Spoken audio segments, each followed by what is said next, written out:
তো বিসমিল্লাহির রহমানির রহিম। দেখেন, আহ, আজকে হচ্ছে 8 মে 2025। আমাদের বার কাউন্সিল লিখিত ব্যাচ 2025-এর অষ্টম ক্লাস এবং দেওয়ানি কার্যবিধির অষ্টম ক্লাস। আজকে আমরা আলোচনা করব আমাদের যে 16 নাম্বার প্রশ্ন গতদিন শুরু করেছিলাম সেটা শেষ করতে পারি নাই, আজকে আমরা শেষ করব ইনশাল্লাহ। তবে তার আগে একটু স্ক্রিনে 16 নাম্বার প্রশ্নটা দেখা যাচ্ছে, বা আপনারা সবাই 16 নাম্বার প্রশ্নটা বের করেন। আমরা একটু ক থেকে মিলাবো যে কি কি আমাদের পড়া হলো। তো প্রথমে যদি আমরা ক দেখি, যে অস্থায়ী নিষেধাজ্ঞা বলতে কি বুঝেন, এটা আমরা পড়েছি।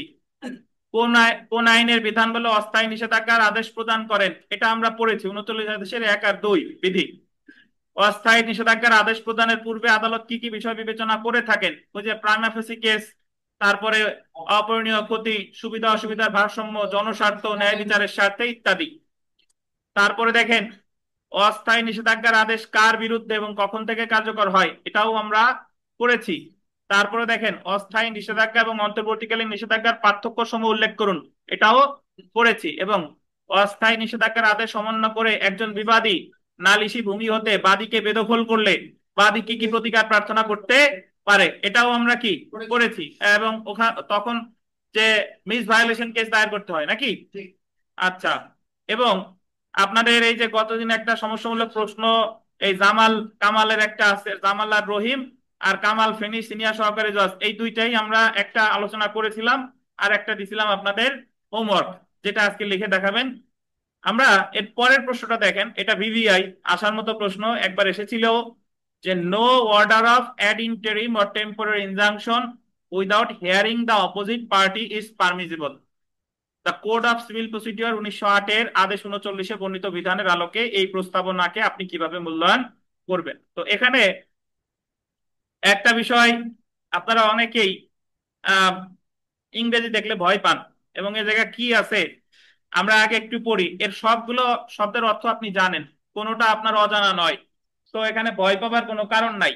প্রথমে দেখেন, no order of ad interim or temporary injunction, মানে no order of ad interim মানে অন্তর্বর্তীকালীন নিষেধাজ্ঞা বা অস্থায়ী নিষেধাজ্ঞার কোনো আদেশ without hearing the opposite parties punishable, অপর পক্ষরে না শুনে কোনো অন্তর্বর্তীকালীন নিষেধাজ্ঞা বা অস্থায়ী নিষেধাজ্ঞার আদেশ দেওয়া গ্রহণযোগ্য হবে না। এটার অর্থ হলো এই। তার মানে আমি যদি এটা বাংলা করি, যে অপর পক্ষকে অপর প্রতিপক্ষকে না শুনে কোনো অন্তর্বর্তীকালীন নিষেধাজ্ঞা বা কোনো অস্থায়ী নিষেধাজ্ঞা মঞ্জুর করা যাবে না, এই কথাটাকে আপনি কি আমাদের যে আহ, দেওয়ানি কার্যবিধির 39 আদেশের যে প্রাসঙ্গিক বিধান আছে এটার সাথে আপনার এই কথাটারে মূল্যায়ন করতে বলছে। তো এখানে একটা জিনিস শুনেন, আমরা জানি যে অন্তর্বর্তীকালীন নিষেধাজ্ঞার ক্ষেত্রে প্রতিপক্ষের শোনা হয় না, এটা আমরা জানি। কিন্তু অস্থায়ী নিষেধাজ্ঞার ক্ষেত্রে তো অবশ্যই প্রতিপক্ষের প্রতি কি যায়, নোটিশ যায়, এবং তারা অবশ্যই তার উপস্থিতিতে শুনানি হয় নাকি। কিন্তু এই জায়গায় বলতেছে যে মানে অ্যাড ইন্টারিমরেও শুনে আদেশ দিতে হবে, টেম্পোরারিরও শুনে আদেশ দিতে হবে। তাইলে একটু খটকা লাগে যে অস্থায়ী নিষেধাজ্ঞা তো শুনে, কিন্তু অন্তর্বর্তীকালীন নিষেধাজ্ঞা তো সচরাচর শুনে না। তাইলে এই জায়গায় কথা বললো কেন, এটা কি ভুল না ভুল না, আমরা একটু বিস্তারিত পড়লে বুঝতে পারবো। তো তার আগে একটু বলে রাখি, যে আমরা যেহেতু পড়ার আগে আমি একটু আপনাদের আগে সারমর্ম আলোচনা করি। এই জায়গার মূল বিষয়বস্তু হচ্ছে আমাদের 39 আদেশের 5 ক বিধিতে বলছে যে যখন সরকারি কোনো কর্তৃপক্ষ জনকল্যাণমূলক কোনো কাজ করে বা স্বায়ত্তশাসিত কোনো কর্তৃপক্ষ জনকল্যাণমূলক কোনো কাজ করে, তখন যখন একজন বেসরকারি ব্যক্তি আপনি অন্তর্বর্তীকালীন নিষেধাজ্ঞা চাইতেছেন সরকারের বিরুদ্ধে, তখন 39 আদেশের 5 ক বলছে যে জনকল্যাণমূলক কাজের ক্ষেত্রে সরকারের বিরুদ্ধে সরকারকে না শুইনা কোনো নিষেধাজ্ঞা দেওয়া যাবে না, অর্থাৎ অন্তর্বর্তীকালীন নিষেধাজ্ঞা তো দেওয়া যাবেই না। আবার অস্থায়ী নিষেধাজ্ঞা দিলেও শুনতে হবে। এখন আপনি বলতে পারেন যে স্যার অস্থায়ী নিষেধাজ্ঞা দিলে তো এমনি শোনা লাগে, তাহলে এবার এই জায়গায় লেখা লাগবে কেন, না লেখা লাগবে। লেখা লাগছে এই কারণে যে ওই 39 আদেশের 5 আছে যে সরকারের অস্থায়ী নিষেধাজ্ঞার নোটিশ দিছে, সরকার আসে নাই, শুনানির দিন আসে নাই, আবার আসে নাই, আবার আসে নাই, সে না আসলেও তার বিরুদ্ধে একতরফা আদেশ দেওয়া যাবে না। তারে শুনেই অস্থায়ী নিষেধাজ্ঞার আদেশটা দিতে হবে। এই কারণে বলছে যে সরকার যদি কোনো জনকল্যাণমূলক কাজ করে, ধরেন এই যে এলিভেটেড এক্সপ্রেসওয়ে বা আমাদের মেট্রো রেল বা এই যে বিভিন্ন রাস্তাগুলো হয়, তখন অনেক লোক তাদের যে জায়গা জমি আছে তারা কিন্তু দিতে, সরকারে অ্যাকোয়ার করতে দিতে চায় না, তখন তারা মামলা করে, মামলা করার পর ওই কাজটা থামানোর জন্য অস্থায়ী নিষেধাজ্ঞা চায়, অন্তর্বর্তীকালীন নিষেধাজ্ঞা আদালত আবেদন করে। তো এই সকল ক্ষেত্রে অন্তর্বর্তীকালীন নিষেধাজ্ঞা পাওয়ার সম্ভাবনা ক্ষীণ। আর অস্থায়ী নিষেধাজ্ঞার আদেশ আপনি পেতে পারেন, তাও তবুও কখন, যখন সরকার উপস্থিত হবে সবকিছু শুনানিলা করার পরে, তারপরে। এবং আপনি যদি অস্থায়ী নিষেধাজ্ঞা পেতেই চান, আগে আপনাকে দেখাইতে হবে যে জনস্বার্থে এই কাজটা দরকার নাই, বা শুধু শুধুই সরকার এই জায়গা দিয়ে কাজ করতেছে। আমি ছোট্ট একটা উদাহরণ করি, আপনাদের দৃষ্টিগোচর হয়েছে কিনা। আমাদের ঢাকায় ওই বিজয় সরণির ওইদিকে, ওই ফেসবুকে দেখছেন কিনা, যে রাস্তার মাঝখানে দেখবেন যে ছোট্ট একটা বাড়ির মতো মাঝখানে, মানে টিউমারের মতো। তো ওই 1 কাঠার মতো, জি, ওই 1 কাঠা জায়গা সরকার ওনার কাছ থেকে নিতেই পারে না, এবং উনি হলো নাছোড়বান্দা, যে এই জায়গা আমি ছাড়বো না। তাহলে এটা দেখা গেছে মানে একটা বিশ্রী অবস্থার মতো হয়ে গেছে, কিন্তু উনি ওই আইনি লড়াই করে করে করে করে শেষ পর্যন্ত ওনার কাছ থেকে নিতেই পারে নাই। তো যাই হোক, আমরা এই প্রশ্নের উত্তরে চলে আসি। দেখেন,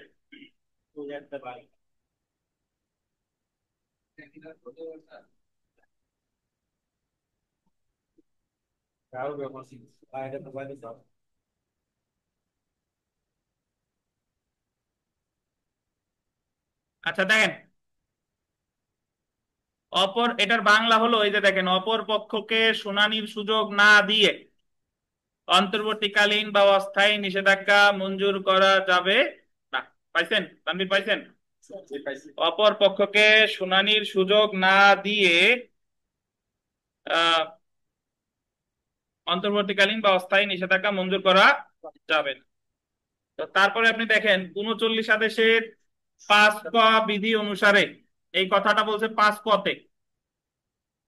39 আদেশের 5 ক বিধি অনুসারে দেওয়ানি আদালতে অপর পক্ষকে শুনানির সুযোগ না দিয়ে, শুনানি না দেওয়া পর্যন্ত কোন অন্তর্বর্তীকালীন বা অস্থায়ী নিষেধাজ্ঞা আদেশ দিবে না। অর্থাৎ no order of ad interim or temporary injunction without hearing the opposite party is permissible.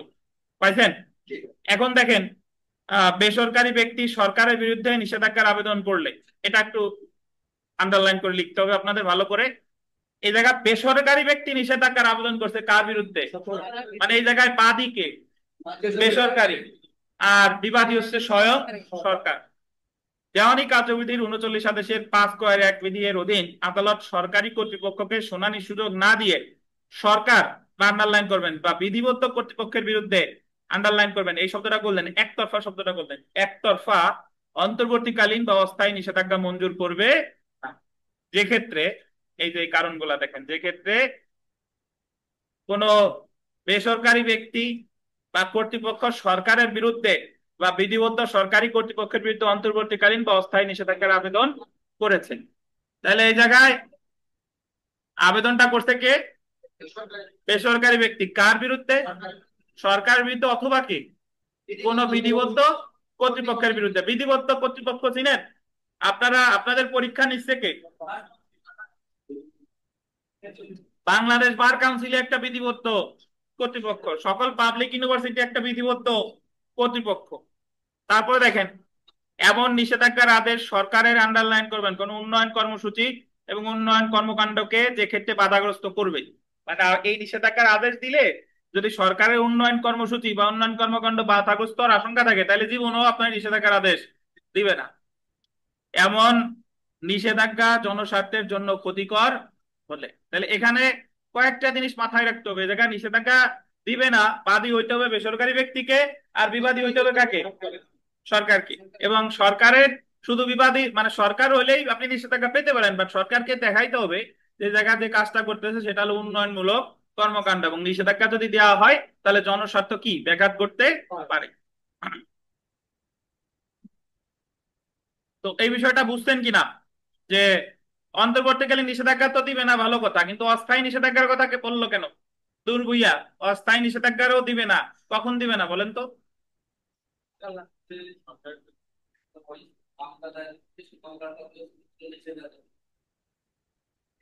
সরকারের বিরুদ্ধে অস্থায়ী নিষেধাজ্ঞা দিবে, দিবে না সেটা সরাসরি বলে না, দিবে, বাট তারে না শুনে দিবে না, তারে শুনে তারপরে দিবে। মানে তারে অবশ্যই শুনানির সুযোগ দিতে হবে। বুঝছেন? নর্মালি আমি আপনি কোনো তারিখের দিন না গেলে, আবার কোনো স্টেপও নেন নাই, তাহলে কিন্তু আমারে আপনার জন্য ওই মামলা কার্যক্রম মানে বহাল রাখবে না। বুঝছেন? আচ্ছা, এখন দেখেন, কোন বেসরকারি ব্যক্তি, অন্য কোন, বানানটা ভুল আছে, বেসরকারি ব্যক্তির বিরুদ্ধে নিষেধাজ্ঞার আবেদন করলে, বেসরকারি ব্যক্তি ধরেন আরিফ নিষেধাজ্ঞা চাইছে শাহ আলমের বিরুদ্ধে, ওনারা দুইজনই বেসরকারি ব্যক্তি।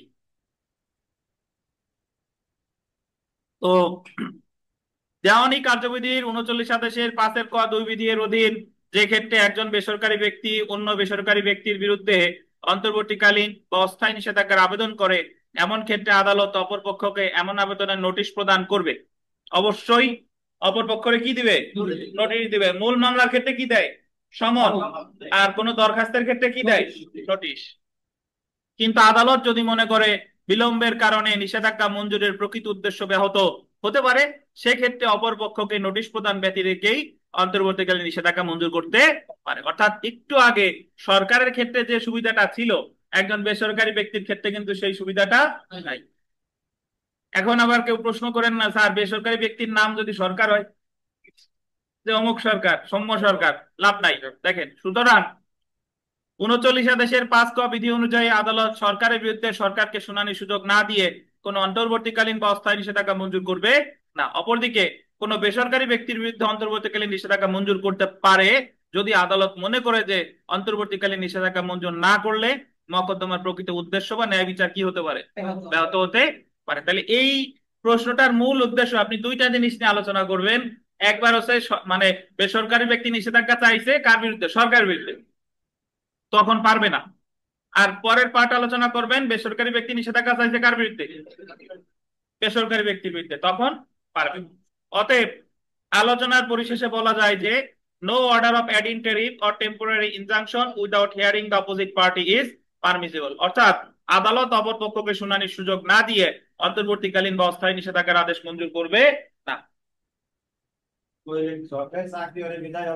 এখন আমাদের যে সমস্যাটা হয় আপনাদের পরীক্ষার্থীদের মধ্যে, সেটা হলো এই no order of ad interim or temporary injunction এই লাইনটা দিয়ে দিল।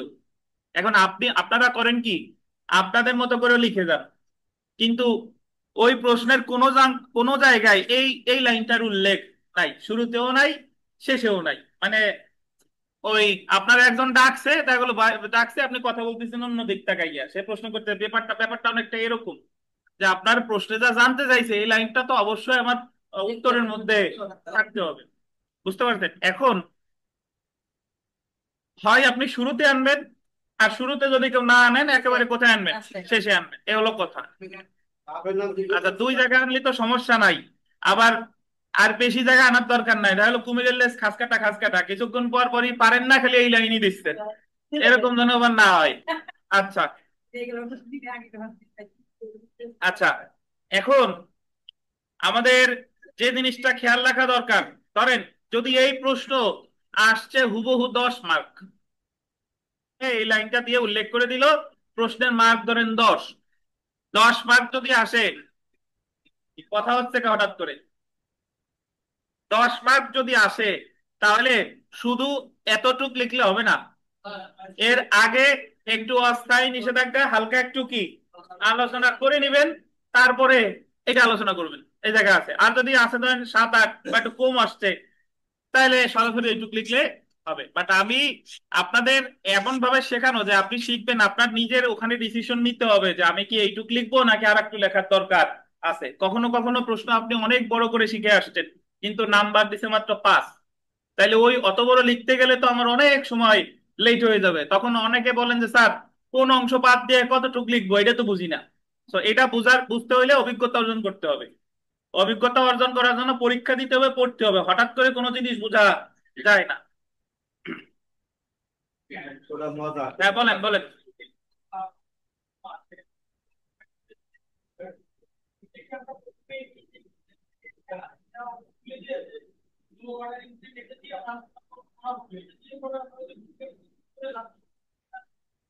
না না, আপনার প্রশ্নে যা জানতে চাইছে, প্রথমে আগে একটু ভূমিকা মানে হালকা অন্য আলোচনা করবেন, ধরেন অস্থায়ী নিষেধাজ্ঞা কি, এটা আলোচনা করে লিখে টিকে তারপরে আপনি আপনি আমি এই প্রশ্নটার উত্তর দিয়ে কিভাবে লিখলেন, আগে অস্থায়ী নিষেধাজ্ঞা কি, অস্থায়ী নিষেধাজ্ঞা একটু আলোচনা করে বললেন যে অস্থায়ী নিষেধাজ্ঞার দরখাস্ত অন্তর্বর্তীকালীন নিষেধাজ্ঞা চাওয়া হয়, চাওয়া হয়। অন্তর্বর্তীকালীন নিষেধাজ্ঞায় সাধারণত অপর পক্ষের শোনার দরকার হয় না, তবে কিছু ক্ষেত্রে অন্তর্বর্তীকালীন নিষেধাজ্ঞার ক্ষেত্রে অপর পক্ষকে শুনতে হয়। তারপরে এই লাইনটা আপনি দিয়ে দিলেন যে no order of ad interim or temporary injunction is permissible without hearing the opposite party. তারপরে আপনি লিখে গেলেন। বুঝছেন? আচ্ছা, তো আমরা এর পরের প্রশ্নে আসি। কেউ বুঝছেন? প্রশ্ন আছে কিনা? মিতা বুঝতে পারছেন?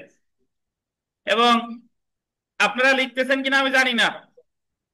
গতকাল আপনাদের একটা উড়ো নোটিশ আসছে যে অমুক তারিখে রিটেন। তো আমরা যদি ধরে নিই অমুক তারিখেও রিটেন, তাহলে প্রথমে বলবেন যে আলহামদুলিল্লাহ, এখনো 1 মাস 20 দিনের মতো সময় আছে। গতবার লিখিত পরীক্ষা হয়েছে প্রায় 1 মাস পরে মাত্র, যে এবং প্রিলিয়ার রিটেনের ডেট একসাথে দিছিল। তো সেই হিসেবে আমরা এখনো 1 মাস 20 দিন, অনেক সময় ইনশাল্লাহ এই যে যে দেওয়ানি কার্যবিধি তো আমাদের 2-1 দিনের মধ্যে ইনশাল্লাহ শেষ হয়ে যাবে। আপনার যদি বাসায় বসে আলাদা পড়ার দরকার নাই, আমরা এই জায়গায় যা যা পড়ি প্রতিদিন, যা যা পড়ি সেই আঙ্গিকেও যদি পড়েন ইনশাল্লাহ আপনাদের হয়ে যাবে। কিন্তু যা যা পড়াই এর চেয়ে কম পড়া যাবে না, দরকার হলে এর চেয়ে বেশি পড়বেন, কিন্তু এর চেয়ে কম পড়ার কোনো সুযোগ নাই। এবং বাসায় বসে প্রচুর লিখতে হবে, লিখতে হবে, লিখতে হবে। যারা লিখতে বলি তার লেখার কোনো বিকল্প নাই, কারণ অনেকের ত্রুটি আছে, যে যাদের মেইন ত্রুটি হচ্ছে লেখায়। এখন আপনি যদি ওই চিফ জাস্টিস রিফাত আহমেদের কাছেও পড়েন, শনিকান্ত পরের কথা, সৈয়দ রিফাত আহমেদের কাছে পড়লে উনি অক্সফোর্ডের তো পড়ে আসছে, ইংলিশ ভাষা বুঝবেনই না। আচ্ছা যাই হোক, সেটা পরের কথা। আপনার নিজের লেখার উন্নতি না হলে কোনো লাভ নাই। তো লেখার উন্নতি বলতে যে হাতের লেখা ভালো হতে হবে তা না, বানান একটু কম ভুল করেন আর দেখতে মোটামুটি একটু ভালো দেখা যায়, এই আর কি। আসেন। আচ্ছা, সমস্যামূলক প্রশ্ন এই জায়গায় আমরা কতদিন আলোচনা করছিলাম তো। তারপরেও আর একটা প্রশ্ন, সমস্যামূলক প্রশ্ন 2, এটা পড়ি দেখেন। এটা বিবিআই, সমস্যামূলক প্রশ্ন 2 বিবিআই।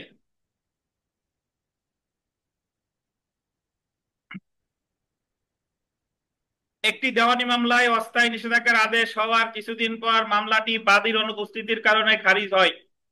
তানভীর, শুধু বাদীর অনুপস্থিতির কারণে খারিজ হয় কখন বলেন? বাদীর অনুপস্থিতির কারণে খারিজ হয়। নয় দেশের কত বিধি বলেন? আমাদের দেশের কত, 8 বা 5? 5 না 8? দুটো বলেন কেন, যে কোনো একটা বলেন, কোনটা? 5।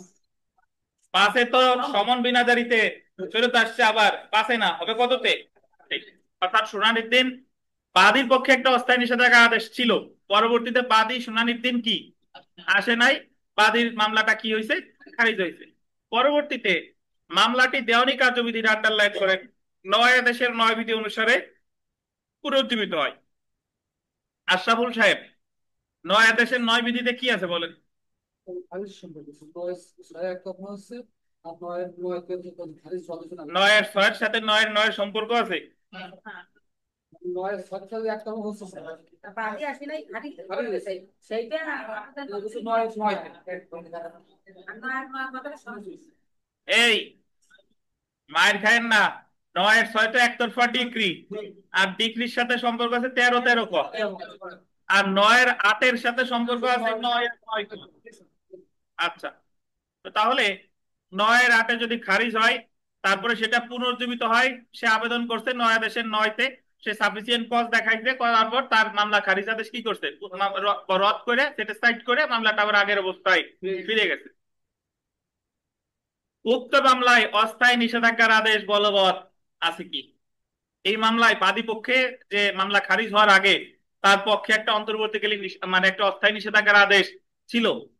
তো মামলা তো খারিজ হওয়ার পরে আবার খারিজ রদ হয়ে গেছে, মামলা আবার পুনরায় তার অবস্থানে ফিরে গেছে, কিন্তু তার এই যে যে অস্থায়ী নিষেধাজ্ঞার যে আদেশটা, এটা কি বহাল আছে কিনা? শুনেন, একটা কথা বলে দিই, সেটা হলো আপনি যতগুলো অন্তর্বর্তীকালীন আদেশ মামলা চলাকালীন সময় পাচ্ছেন, অন্তর্বর্তীকালীন আদেশ হতে পারে রায়ের পূর্বে আটক, রায়ের পূর্বে ফেরত, তারপরে এই যে হলো অস্থায়ী নিষেধাজ্ঞা, এই তিনটা আপনার পক্ষে আছে। কিন্তু ভবিষ্যতে কোনো কারণে আপনার মামলা যদি খারিজ হয়ে যায়, খারিজ হওয়ার সাথে সাথে আপনার পক্ষে যত অন্তর্বর্তীকালীন আদেশ ছিল সবও কি হয়ে গেছে, ভ্যানিশ হয়ে গেছে। বুঝছেন? পরবর্তীতে যদি ওই খারিজ আদেশটা রদও হয়, তবুও ওই জিনিসগুলো আপনার পক্ষে আর ফেরত আসবে না। বুঝেন কিনা? তার মানে এই প্রশ্নের যে উত্তর, তাহলে কি বহাল আছে বলেন? অস্থায়ী নিষেধাজ্ঞা আদেশ কিন্তু তার পক্ষে বহাল নাই। একটু পড়ি দেখেন। তো ঘটনার বিবরণ ওই প্রশ্ন থেকে লিখতে হবে। আপনারা ওইভাবে লিখেন না, প্রশ্ন থেকে লিখতে হবে, এভাবে লিখবেন। গতকাল অনলাইনে একজন ঘটনা বিবরণ লেখায় দেখাইছে, যতদূর মনে পড়ে মাহমুদুল নামের একজন, মাহমুদুল সাহেব গাইবান্ধা থেকে, উনি ওই ঘটনার বর্ণনা আলসেমির কারণে 2 4 5 ওয়ার্ড লিখে তারপর ডট ডট ডট ডট দিয়েছে, এরপরে বিচার্য বিষয় চলে গেছে। ঠিক আছে, তো আলসেমি করা যাবে না। আচ্ছা তাহলে তানবীর বলেন, দ্রুত বলেন, এই জায়গায় ঘটনার বিবরণ কোন পর্যন্ত হবে, দ্রুত বলেন। পুনরুজ্জীবিত হয় পুনর্জীবিত হয়। আর বিচার্য বিষয় হবে উক্ত মামলায় অস্থায়ী নিষেধাজ্ঞার আদেশ বলবৎ আছে কিনা তা আলোচনা করতে হবে। হবে। এবার আমরা চলে আসি আইনানুগ পর্যালোচনা।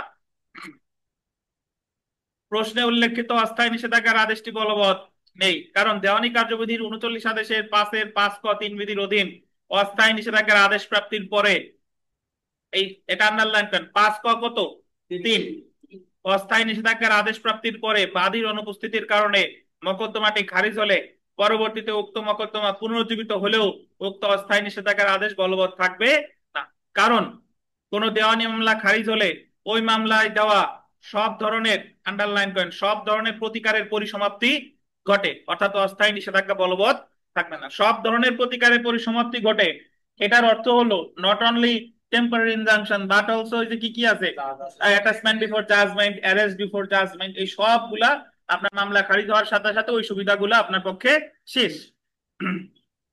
আদালত যে ব্যক্তির পক্ষে অস্থায়ী নিষেধাজ্ঞা মঞ্জুর করে উক্ত ব্যক্তি বা পক্ষ যদি, এটা আন্ডারলাইন করেন, কোন কোন ক্ষেত্রে, আমরা তো একটা পাইছি খারিজ হলেই শেষ হয়ে যায়, বাট এই যে আন্ডারলাইন করেন, মুলতবি প্রার্থনা করে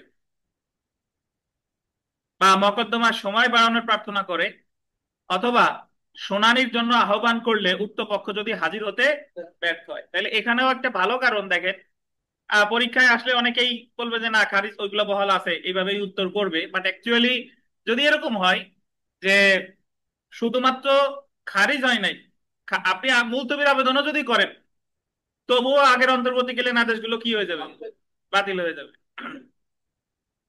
তাহলে 39 আদেশের 5 ক 3 বিধির অধীন উক্ত অন্তর্বর্তী বা অস্থায়ী নিষেধাজ্ঞার আদেশ তাৎক্ষণিকভাবে প্রত্যাহার হয়ে যাবে।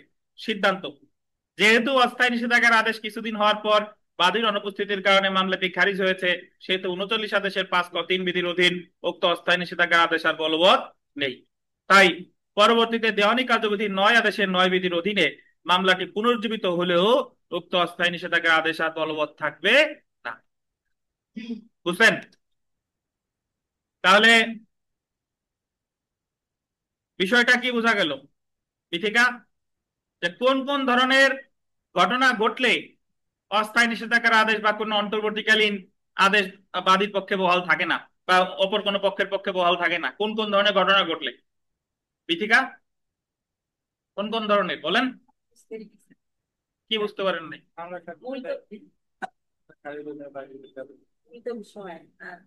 আপনি যদি, আপনি অস্থায়ী নিষেধাজ্ঞা পাইছেন, পাওয়ার পরে আপনি ভবিষ্যতে কোনো এক সময় মুলতবির আবেদন করছেন, মুলতবির আবেদন মঞ্জুর করলে আপনার অস্থায়ী নিষেধাজ্ঞার আদেশ আর আপনার পক্ষে কি নাই, বহাল নাই।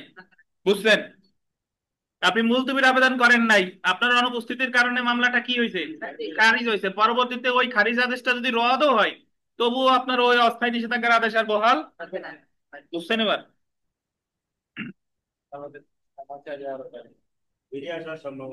আচ্ছা, এখন ভাই অস্থায়ী নিষেধাজ্ঞার আদেশ নিয়ে অনেক কথা হয়েছে, এখন একটা জিনিস দেখেন যে অস্থায়ী নিষেধাজ্ঞার আদেশের বিরুদ্ধে সংক্ষুব্ধ ব্যক্তির প্রতিকার কি। অস্থায়ী নিষেধাজ্ঞার আদেশের বিরুদ্ধে সংক্ষুব্ধ পক্ষের প্রতিকার, আমরা যখন ওই আপনার প্রিলিমিনারি প্রশ্ন পড়ছি, প্রিলিমিনারি প্রস্তুতি নিয়েছিলাম, তখন আপনাদের মনে আছে কিনা যে এই 39 আদেশের 4টা বিধি আছে, 1 2 4 10, 1 2 4 10, এই 1 2 4 10-এর ওই যাই হোক না কেন প্রতিকার হচ্ছে কি, আপিল। তো এখানে একটা কথা আমি একটু বলে রাখি যে অস্থায়ী নিষেধাজ্ঞার আদেশ যদি কেউ অমান্য করে, গতদিন আমরা কি মামলা করছিলাম, মিস ভায়োলেশন কেস বা মিসেলিনিয়াস ভায়োলেশন কেস, এবং মিস ভায়োলেশন কেসের কারণে যদি কাউরে গ্রেফতার করে, গ্রেফতার সে থাকবে কতদিন বলে, ওই গ্রেফতারকৃত ব্যক্তির প্রতিকার আপিল। ওই গ্রেফতারকৃত ব্যক্তি যে অমান্য করার কারণে যারে গ্রেফতার করলো তার প্রতিকার কি? আপিল। আর এই আপিলটা হবে 104 ধারায়। বুঝতে পারছেন? তার মানে এক জায়গা আশেপাশে লিখে রাখতে পারেন যে রায় পূর্বে আটক করলে 38 আদেশের 4-এ সেই ক্ষেত্রেও প্রতিকার আপিল 104 ধারায়। আবার মিস ভায়োলেশন কেসের মাধ্যমে যদি কাউকে গ্রেফতার করে ওই গ্রেফতারের বিরুদ্ধেও আপিল, বাট এটা কত ধারায়? 104। এই দুইটা ক্ষেত্রেই 104। হ্যাঁ,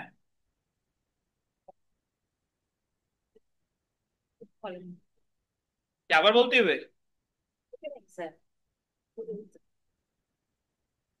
লেখেন 38 আদেশের 4 বা 39 আদেশের 2-এর 3 বিধিতে, 38 আদেশের 4 বা 39 আদেশের 2-এর 3 বিধিতে কাউকে গ্রেফতার করা হলে, কাউকে গ্রেফতার করা হলে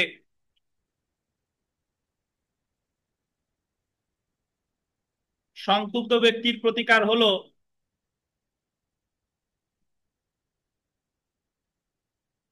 সংক্ষুব্ধ ব্যক্তির প্রতিকার হলো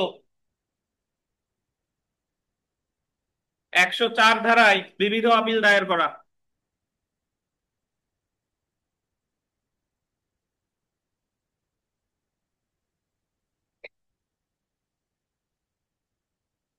একশো চার ধারায় বিবিধ আপিল দায়ের করা। লিখছেন?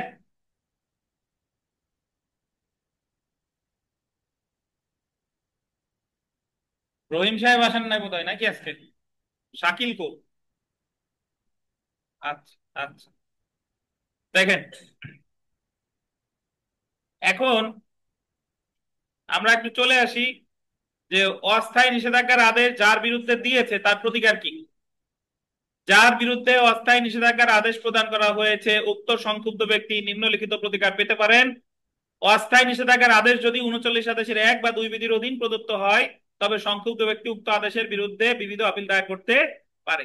কারণ 43 আদেশের 1 বিধি অনুযায়ী 39 আদেশের 1 ও 2 বিধির অধীন আদেশ হলো একটা কি আদেশ? আপিলযোগ্য আদেশ। তারপরে দেখেন, অস্থায়ী নিষেধাজ্ঞার আদেশ বাতিল বা রদ করার জন্য সংক্ষুব্ধ ব্যক্তি 39 আদেশের 4 বিধির অধীন আবেদন করতে পারেন। অর্থাৎ যার বিরুদ্ধে অস্থায়ী নিষেধাজ্ঞার আদেশ দেওয়া হলো তার প্রথম প্রতিকার হলো ওই যেমন অস্থায়ী নিষেধাজ্ঞাটা তো মঞ্জুর করে হয় 39 আদেশের 1-এ নাইলে 2-এর 1-এ, তাহলে তার যার বিরুদ্ধে অস্থায়ী নিষেধাজ্ঞার আদেশ দেওয়া হলো তার প্রতিকার হলো কি? আপিল করা। অথবা সে ইচ্ছা করলে আপিল যদি করে তাহলে আপিল করতে হয় সর্বদা উচ্চ আদালতে। আর আপিল না কইরা সে ওই অস্থায়ী নিষেধাজ্ঞার আদেশটা বাতিল বা পরিবর্তনের আবেদন করতে পারে সংশ্লিষ্ট আদালতে 39 আদেশের 4 বিধিতে। তানবীরের বিরুদ্ধে অস্থায়ী নিষেধাজ্ঞার আদেশ হয়েছে, তো তানবীর ইচ্ছা করলেই এই অস্থায়ী নিষেধাজ্ঞার আদেশটা বাতিল বা রদের, পরিবর্তন বা রদের আবেদন করতে পারে 39 আদেশের 4-এ। বুঝতেন? 4-এর আবেদনও যদি না মঞ্জুর হয় তাহলে ওনার তো আবার আপিল আছেই।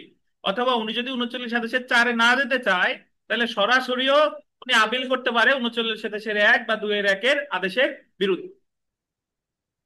তারপরে দেখেন যে 39 আদেশের 4 বিধির অধীন দায়েরকৃত কোনো আবেদন নামঞ্জুর হলে উক্ত নামঞ্জুরকৃত আদেশের বিরুদ্ধে সংক্ষুব্ধ পক্ষ বিবিধ আপিল দায়ের করতে পারে। কারণ 43 আদেশের 1 বিধি অনুযায়ী 39 আদেশের 4 বিধির অধীন আদেশ হলো একটা কি আদেশ? আপিলযোগ্য আদেশ। তাহলে মিতা বলেন তো, যার বিরুদ্ধে অস্থায়ী নিষেধাজ্ঞার আদেশ দিছে তার কি কি প্রতিকার? ধরেন আপনার বিরুদ্ধে অস্থায়ী নিষেধাজ্ঞার আদেশ হয়েছে, তো আপনার কি কি প্রতিকার আছে?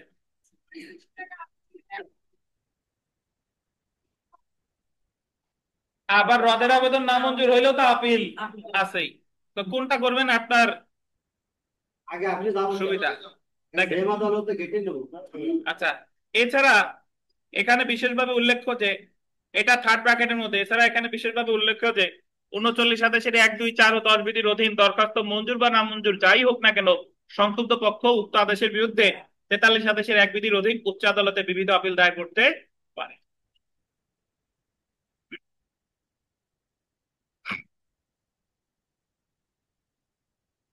আচ্ছা, তো এখন আহ আমরা একটু এখানে একটু মানে আপনাদের থার্ড ব্র্যাক এটা প্রশ্নের অংশ না, বাট একটু যদি পড়ি যে 39 আদেশ হতে যে ধরনের মুসাবিদা আসতে পারে।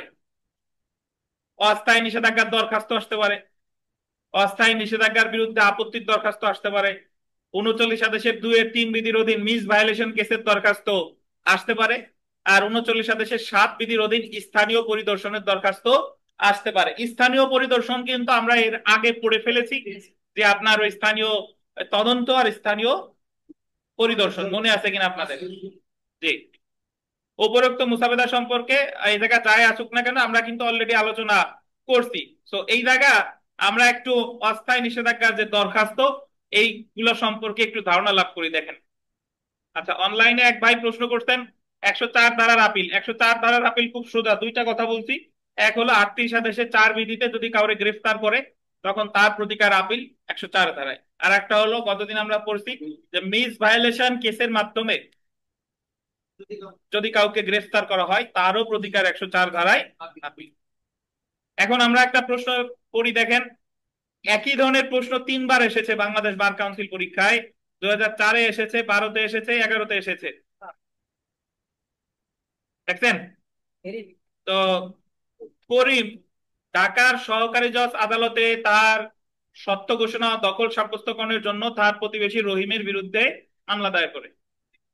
মামলা দায়েরের পর রহিম তাকে উক্ত জমি হতে উচ্ছেদের হুমকি দেয়, মানে মামলা দায়ের করার পরে তার উচ্ছেদের হুমকি দিছে। যথাযথ আইনের উদ্ধৃতি দিয়ে অস্থায়ী নিষেধাজ্ঞার জন্য একটি দরখাস্ত মুসাবেদা করুন। সরাসরি বলেই দিছে যে যেহেতু উচ্ছেদের হুমকি দিছে তাহলে করিম রে এখন কি কিসের আবেদন করতে হবে? অস্থায়ী নিষেধাজ্ঞা। বুঝছেন?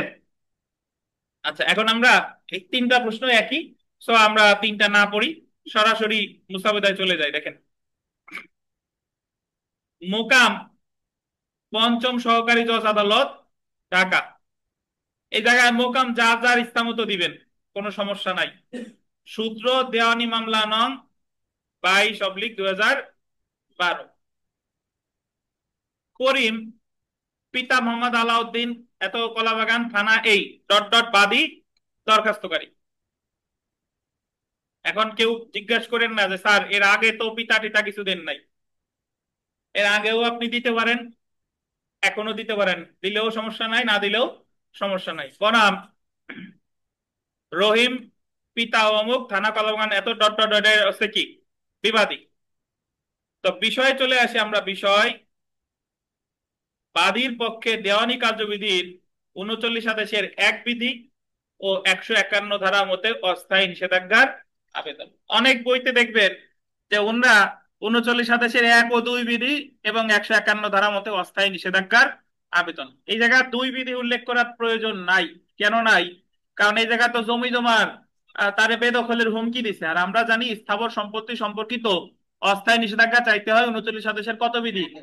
1 বিধি। তো এখানে আমি 39 আদেশের 1 বিধি আর দেওয়ানি যে কোনো দরখাস্তের সাথে দেওয়া যায় কত ধারা?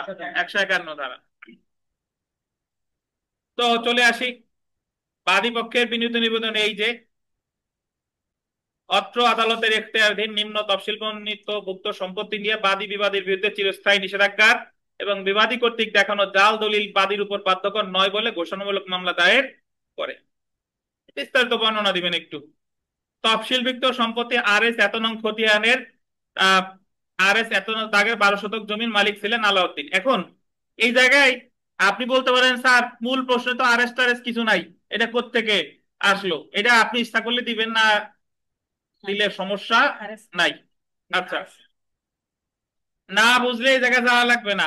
না বুঝলে বলবেন যে অমুক তারিখে মামলা করে আজকে এই মামলাটা এই স্টেজে আছে, এই পর্যায়ে আছে, এই পর্যায়ে এসে মামলা করার পর বিবাদী এসে রহিম তার বেদখলের হুমকি দিছে। তাই এই জায়গায় বাদী করিম অস্থায়ী নিষেধাজ্ঞার আবেদন করছে যাতে বিবাদী রহিম রে যে সে যে কাজ করতেছে তার ওই কাজ করা থেকে কি রাখে, বিরত রাখে। কারণ মামলা চলাকালীন সময় বিবাদী রহিম যদি বাদীরে বেদখল করে তাহলে মামলা করে আমার কোনো লাভ নাই এবং আমার কি ক্ষতি হয়ে যাবে?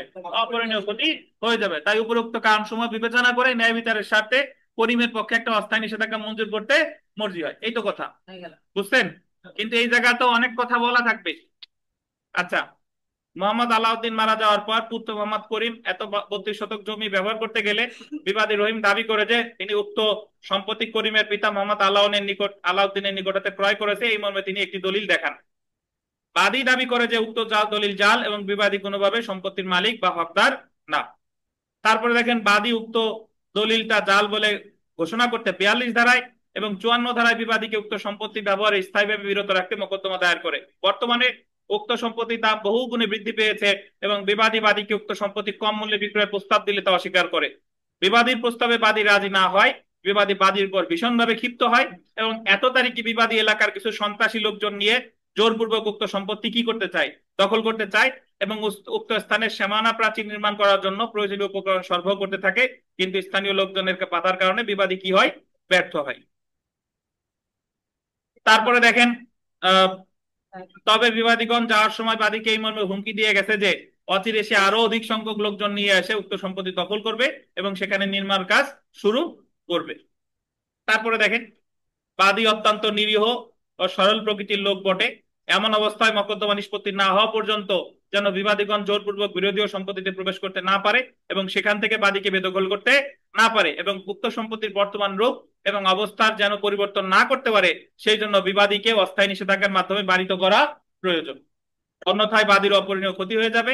একমাত্র আদালতের অস্থায়ী নিষেধাজ্ঞার আদেশ বাদীকে এমন ক্ষতির হাত থেকে রক্ষা করতে পারে। অস্থায়ী নিষেধাজ্ঞার আদেশ পাওয়ার মতো বাদীর স্ট্রং প্রাইমা ফেসি কেস আছে। স্ট্রং প্রাইমা ফেসি কেস মানে কি, দৃষ্টত মামলা, মানে আপাত দৃষ্টিতে তার পক্ষে আছে। অস্থায়ী নিষেধাজ্ঞার বিষয়ে মামলার সুবিধা এবং অসুবিধার ভারসাম্য বাদীর অনুকূলে এবং বিবাদীর প্রতিকূলে হয়। অতএব দেখেন, অতএব প্রার্থনা এই যে বিজ্ঞ আদালত বিষয়টি গুরুত্বের সাথে বিবেচনা করে অত্র মোকদ্দমা নিষ্পত্তি না হওয়া পর্যন্ত বিবাদী যেন নালিশি সম্পত্তিতে প্রবেশ করতে না পারে এবং সেখান থেকে বাদীকে বেদখল করতে না পারে এবং বাদীর শান্তিপূর্ণ ভোগ দখলে কোনো প্রকার বিঘ্ন সৃষ্টি করতে না পারে এবং বিরোধীয় সম্পত্তির বর্তমান রূপ বা অবস্থানের কোনো পরিবর্তন সাধন করতে না পারে, সেজন্য বিবাদীর বিরুদ্ধে অস্থায়ী নিষেধাজ্ঞার আদেশ দানে একান্ত কি হয়, মর্জিত, এবং আদালতের এমন আদেশে বাদী পক্ষ চিরকৃতজ্ঞ থাকবে। তারপর তফসিল দিলেন, হলফনামা দিলেন, এটা তো আগে যা আছে তাই। তো আমি আপনাদের আজকের একটা হোমওয়ার্ক দিব, কতদিন আগামী দিন লিখে আনবেন সেটা দেখবেন না, আপনাদের যার যতটুকু এই ক্লাস করে শিখছেন সেই আঙ্গিকে লিখে আনবেন। লেখেন একটা মিস ভায়োলেশন কেসের মুসাবিদা লিখবেন। মিস ভায়োলেশন 39 আদেশের 2-3 বিধির অধীন। অনলাইনে যারা আছেন তারাও লিখে দেখাবেন যে 39 আদেশের 2-3 বিধির অধীন, 39 আদেশের 2-3 বিধির অধীন মিস ভায়োলেশন কেসের মুসাবিদা। 39 আদেশের 2-3 বিধির অধীন মিস ভায়োলেশন কেসের মুসাবিদা।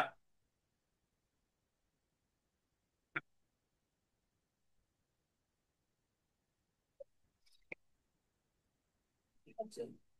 39 আদেশের 2-3 বিধির অধীন মিস ভায়োলেশন কেসের মুসাবিদা। এবং আমি আপনাদের একটু বলে রাখি এটা কিভাবে লিখবেন, আমি একটু ধারণা দিয়ে দিই যে মোকাম অমুক আদালত, তারপরে আহ মিস মিসেলিনিয়াস কেস নং এত, বা বিবিধ মকদ্দমা নং, দেওয়ানি বিবিধ মকদ্দমা নং এত, ডট ডট সাল দিবেন। এই এই মামলাটার কোনো নাম্বার থাকবে না, নাম্বার বসাবে কোর্টে। তারপরে আপনি ব্র্যাকেটে দিয়ে লিখলেন যে উদ্ভূত দেওয়ানি মামলা নং এত, বা এত নাম্বার দেওয়ানি মামলা থেকে উদ্ভূত।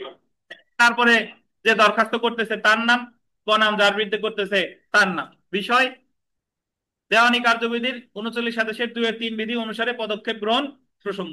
তারপরে বাদী বা দরখাস্তকারী পক্ষে বিনীত নিবেদন, এই যে আপনি অমুক তারিখে মামলা করার পর অমুক তারিখে অস্থায়ী নিষেধাজ্ঞার আবেদন করে, অমুক তারিখে শুনানি করে অস্থায়ী নিষেধাজ্ঞার আবেদন মঞ্জুর করে, পরবর্তীতে অমুক তারিখে বিবাদী বা প্রতিপক্ষ ওই অস্থায়ী নিষেধাজ্ঞার আদেশ কি অমান্য করে এবং পরবর্তীতে বাদী পক্ষ বা দরখাস্তকারী পক্ষ সংক্ষুব্ধ হয়ে এই মিস ভায়োলেশন কেস দায়ের করছে। তো মিস ভায়োলেশন কেস দায়েরের মাধ্যমে যে যে পদক্ষেপ নেওয়া যায় এগুলা নিয়ে বিবাদীকে বিরত রাখা একান্তই, নাহলে বাদীর অপরিণীয় ক্ষতি হয়ে যাবে।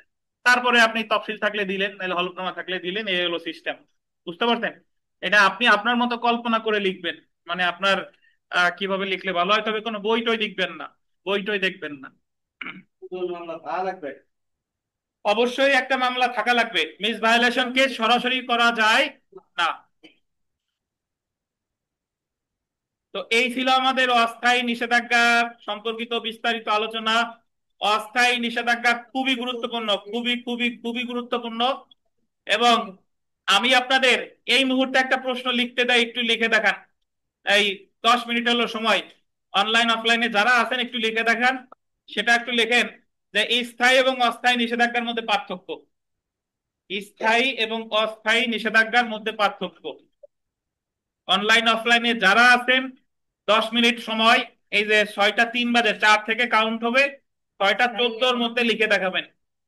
অনলাইনে যারা আছেন লিখে গ্রুপে উত্তর প্রশ্ন দেবেন। স্থায়ী এবং অস্থায়ী নিষেধাজ্ঞার মধ্যে পার্থক্য। মাথায় যা আসে দেখবেন না কিছু কারোটা। ঠিক আছে, ধন্যবাদ। আমরা পড়া শুরু করি। দেখেন আপনারা সাজেশন সবাই সাজেশনটা ধরেন। আমাদের রিডিং সংশোধন 1 নাম্বার প্রশ্ন হয়েছে, 2 নাম্বার হয়েছে, 3 4 হয় নাই, সরি 4 হয়েছে, 3 হয় নাই। এরপরে ডিগ্রি জারি আমরা এখনো পড়ি নাই, 6 এখনো পড়ি নাই, 7 পড়ছি, 8 পড়ি নাই, 10 পড়ি নাই, 9টা পড়ছি। আর এখানে যেটা পড়ি নাই সেটা হলো 15 পড়ি নাই, 15 15 18 করছি, আর হচ্ছে 19 করি নাই। 19। আর শর্ট নোট গুলা বাদ আছে। তো এখন আমরা যে প্রশ্নটা পড়বো সেটা হচ্ছে, বের করেন 10 নাম্বার প্রশ্ন, একটা দেওয়ানি মামলা কিভাবে দায়ের করতে হয়। একটা দেওয়ানি মামলা কিভাবে দায়ের করতে হয়, 10 নাম্বার প্রশ্নে সবাই চলে আসেন।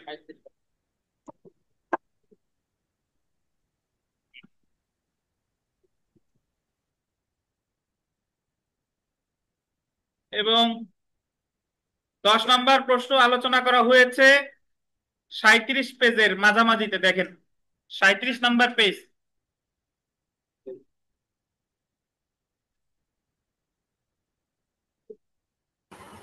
10-এর ক দেখেন, একটা দেওয়ানি মামলা কিভাবে দায়ের করতে হয়। এরপরে এসেছে যে একটি দেওয়ানি মোকদ্দমার বিভিন্ন স্তর, different stages of a civil suit, আলোচনা করুন। তারপরে একটা সমস্যামূলক প্রশ্ন এখানে আছে। তো আমরা প্রথমে চলে আসি যে দেওয়ানি মামলা কিভাবে দায়ের করতে হয়। আপনারা সবাই মোটামুটি জানেন যে আমরা যখন প্রিলিমিনারি পড়া পড়েছিলাম ওখানে 26 ধারা এবং 4 আদেশে বলা হয়েছে যে প্রতিটি দেওয়ানি মামলা দায়ের করতে হবে আরজি দাখিলের মাধ্যমে। এই 26 ধারায় আরজি দাখিলের মাধ্যমে, এটা 26 ধারাও বলেছে, আর বলেছে কোথায়, 4 আদেশে। এবং এই আরজিটা দাখিল করতে হয় সেরেস্তাদারের কাছে বা আদালতের প্রধান কেরানির কাছে, মনে আছে কিনা আপনাদের। এবং সেরেস্তাদার উনি ওটা পরীক্ষা নিরীক্ষা করে তারপরে রাখে আর কি। তো তাহলে একটা দেওয়ানি মামলা সাধারণত দায়ের করা হয় সেরেস্তাদারের কাছে। 26 ধারা আর আদেশ কত, 4। এরপরে একটা আরজিতে কি কি গুণাগুণ থাকা দরকার সেটা আলোচনা করছে 7 আদেশের 1 বিধিতে। 9টা উপাদান থাকে, আদালতের নাম, বাদীর নাম, বিবাদীর নাম, ঠিকানা, কি কি প্রতিকার চাইছে, এইগুলা আর কি। তো প্রথমে আমরা চলে আসি যে একটা দেওয়ানি মামলা কিভাবে দায়ের করতে হয়, উত্তরটা একটু পড়ে ফেলি। দেখেন, দেওয়ানি আদালতে মোকদ্দমা দায়ের করার ক্ষেত্রে the code of civil procedure 1908 এবং সিআরও ভলিউম 1-এ কিছু বিধিবিধান আছে। অনেকে আপনারা জানতে চান সিআরও আছে, civil rules and order, civil rules and order. তো হ্যাঁ, আব্দুর রহমান সেলিম কিছু বলবেন, বলেন, টেক্সট দেন। তো সিভিল রুলস এন্ড অর্ডার আসলে কাকে বলে শুনেন। আমাদের এই ফৌজদারি কার্যবিধি হচ্ছে 1898 সালের। তা ফৌজদারি কার্যবিধি ছাড়াও কোর্ট কাছারি কখন, ফৌজদারি মামলা ফৌজদারি বিচার ব্যবস্থা কখন শুরু হবে, ম্যাজিস্ট্রেটটা কখন উঠবে, তারপরে তাদের এই অফিস কয়টা থেকে কয়টা, এছাড়া অন্যান্য অনেক যা যা ফৌজদারি কার্যবিধিতে নাই, এই বিষয়গুলো আলোচনা করছে criminal rules and order. Criminal rules and order ঠিক একই ভাবে যে দেওয়ানি মামলার জন্য দেওয়ানি কার্যবিধি তো আছেই, সেই সাথে সাথে আরো একটা আইন আছে, সেটা হলো সিভিল রুলস এন্ড অর্ডার। তো the code of civil procedure 1908-এর 26 ধারা এবং অর্ডার 4-এর 1 বিধি অনুযায়ী আরজি দাখিলের মাধ্যমে একটি মোকদ্দমা দায়ের করতে হবে। অর্ডার 4 রুল 1 বিধি অনুযায়ী আরজি পেশ করতে হবে, আন্ডারলাইন করবেন, আদালতের নিকট বা আদালতের নিযুক্ত কর্মচারীর নিকট। কার কাছে, হয় আদালত না হলে আদালতের নিযুক্ত কর্মচারীর নিকট। একটি আরজি সঠিকভাবে দায়ের হয়েছে কিনা তা পরীক্ষা করার প্রাথমিক দায়িত্ব সংশ্লিষ্ট কার, সেরেস্তাদারের। উক্ত সেরেস্তাদার নির্ধারিত কোর্ট ফি দেওয়া হয়েছে কিনা তা যাচাই করে সবকিছু ঠিক থাকলে অর্ডার 4-এর রুল 2 অনুযায়ী মকদ্দমা রেজিস্টারে ক্রমিক নং অনুযায়ী লিপিবদ্ধ করেন, তখন ধরা হয় একটি দেওয়ানি মামলা দায়ের করা হয়েছে। অর্থাৎ যখন সেরেস্তাদার মহোদয় কোনো আরজি রেজিস্টারে লিপিবদ্ধ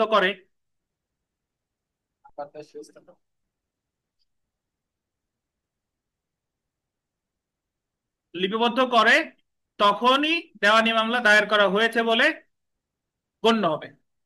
বুঝতে পারছেন? আচ্ছা, তো আমরা চলে আসি আরজিতে কি কি উপাদান উল্লেখ থাকতে হবে। ওয়ার্ডার 7 রুল 1 অনুযায়ী নিম্নলিখিত বিষয়গুলো আরজিতে উল্লেখ করতে হবে। এটা আমরা এর আগেও পড়েছি যে প্রথমে যে আদালতে মামলা দায়ের করা হয়েছে তার নাম থাকবে, বাদীর নাম, পরিচিতি, বাসস্থান, বিবাদীর নাম, পরিচিতি, বাসস্থান, বাদী বা বিবাদী নাবালক বা মানসিক বিকারগ্রস্ত হলে সেই মর্মে বিবৃতি, তারপরে যে সকল ঘটনার দরুন মকদ্দমার কারণ উদ্ভব হয়েছে, কারণ উদ্ভব হওয়ার সময় আদালতের এখতিয়ার বিষয়ক তথ্য, যে প্রতিকার দাবি করে, যে ক্ষেত্রে বাদী তার আংশিক দাবি পারস্পরিক পরিশোধে সম্মত হয়েছে মানে সেট অফ বর্জন করেছে, সেক্ষেত্রে অনুরূপ পরিশোধ বা বর্জন, আর আদালতের এখতিয়ার বা কোর্ট ফি নির্ধারণের লক্ষ্যে মকদ্দমার বিষয়বস্তুর মূল্যমান ইত্যাদি। সো এইগুলো আপনার মোটামুটি সিরিয়ালি না লিখলেও সমস্যা নাই, আপনি জাস্ট কল্পনা করবেন মনে মনে, মনে মনে ভাববেন যে একটা আরজিতে কি কি থাকা দরকার। আদালতের নাম, বাদী বিবাদীর নাম ঠিকানা, তারপরে কি কি প্রতিকার চাইছে, স্থাবর সম্পত্তি হইলে তফসিল, তারপরে তামাদি হইতে অব্যাহতির কারণ, এই সবগুলো বিষয় থাকবে হচ্ছে আরজির উপাদান। সো যদি পরীক্ষায় প্রশ্ন আসে যে একটা দেওয়ানি মামলা কিভাবে দায়ের করতে হয়, উত্তর এতটুকু লিখলেই ইনশাল্লাহ হবে।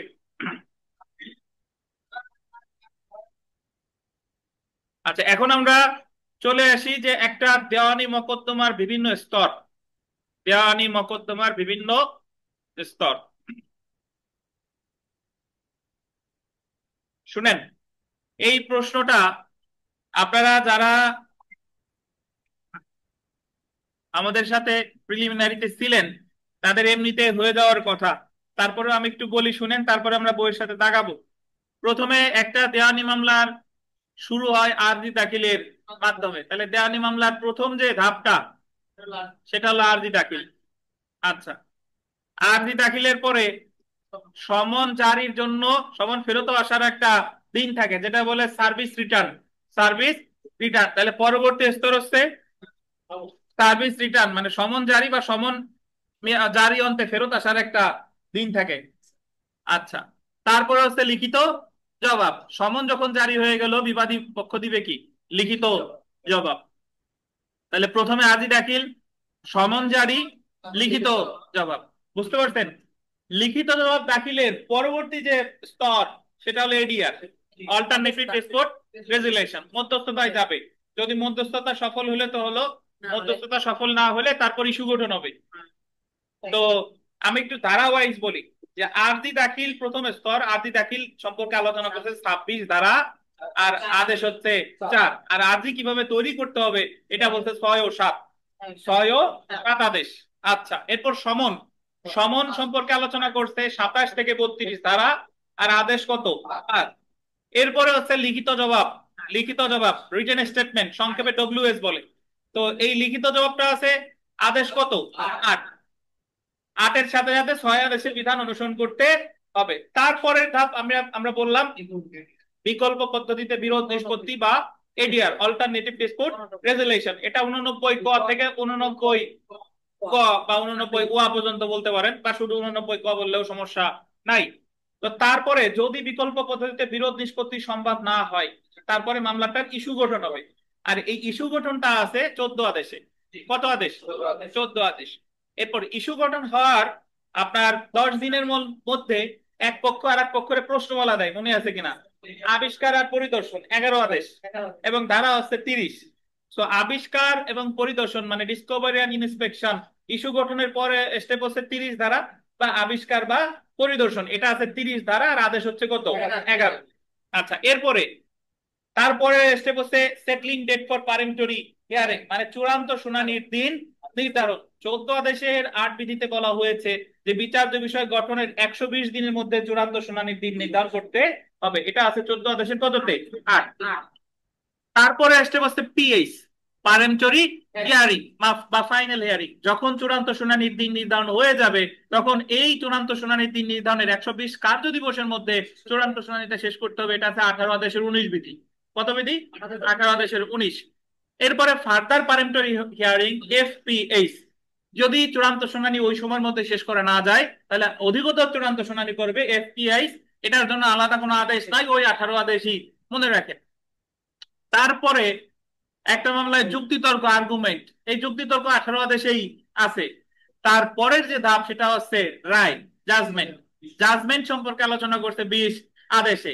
মামলার শুনানি শেষ হওয়ার তৎক্ষণাৎ বা পক্ষগণকে নোটিশ দিয়ে সর্বোচ্চ কয়দিন? 7 দিনের মধ্যে রায় ঘোষণা করবে। এটা হলো কত আদেশ? 20 আদেশ।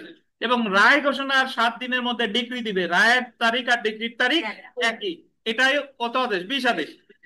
অতঃপর রায়ের এবং ডিগ্রির পরে একটা দেওয়ানি মামলার ধারাবাহিক স্তর হলো আপিল। কি বলেন? আপিল। এই আপিলটা সম্পর্কে আলোচনা করছে 41 থেকে 45 আদেশ এবং ধারা 96 থেকে 112। এই পর্যন্ত দিলেই আমরা একটা দেওয়ানি মামলার বিভিন্ন স্তর। সো আপনি যদি এই কথাগুলোই একটু 2-4 কথা দিয়ে লিখতে যান তাও 15-20 মিনিট বা আরো সময় বেশি লেগে যাবে। তো এই কথাগুলোই আমরা একটু ধারাবাহিকভাবে পড়ি। দেখেন, যা বললাম এটা মনে রাখলেই হবে।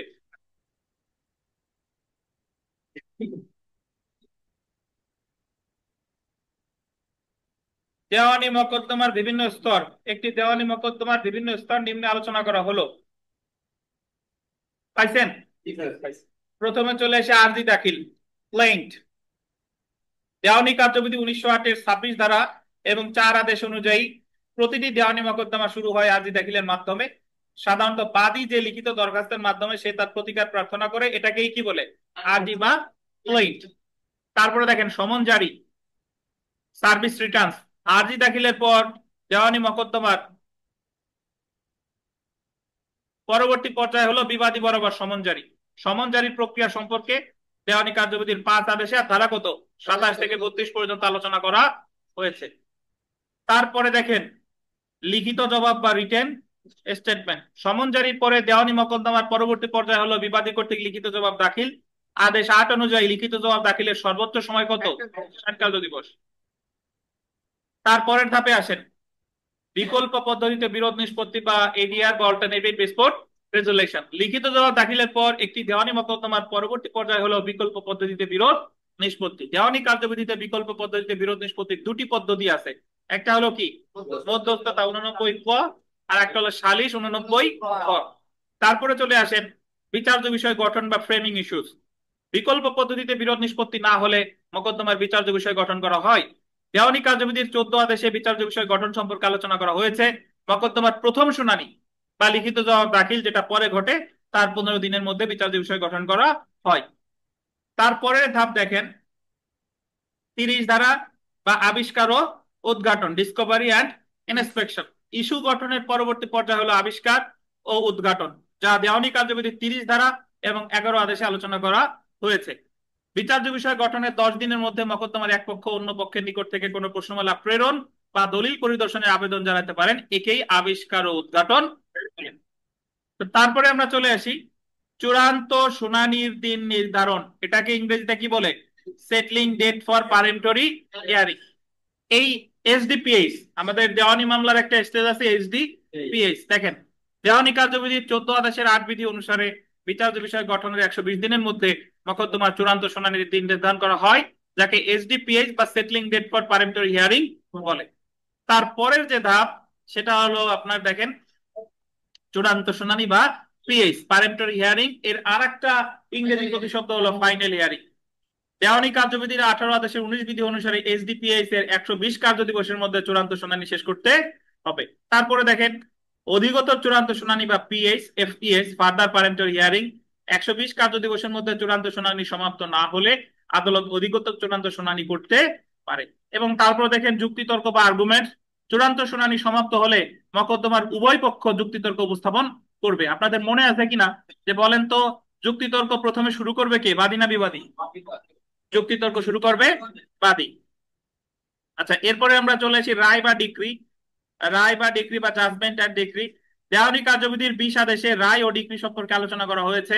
যুক্তিতর্ক সমাপ্তির পরে তৎক্ষণাৎ, আন্ডারলাইন করবেন, তৎক্ষণাৎ অথবা পরবর্তী কোনো দিন আদালত মকদ্দমার রায় ঘোষণা করে থাকে এবং রায়ের 7 দিনের মধ্যে ডিক্রি প্রদান করে থাকে। সাধারণত রায় ও ডিক্রিতে একই তারিখের উল্লেখ থাকে। আপনাদের মনে আছে কিনা যে রায়ের 7 দিন পরে ডিক্রি দিলেও রায়ে যে তারিখ, ডিক্রিতেও কি সেম তারিখ থাকে।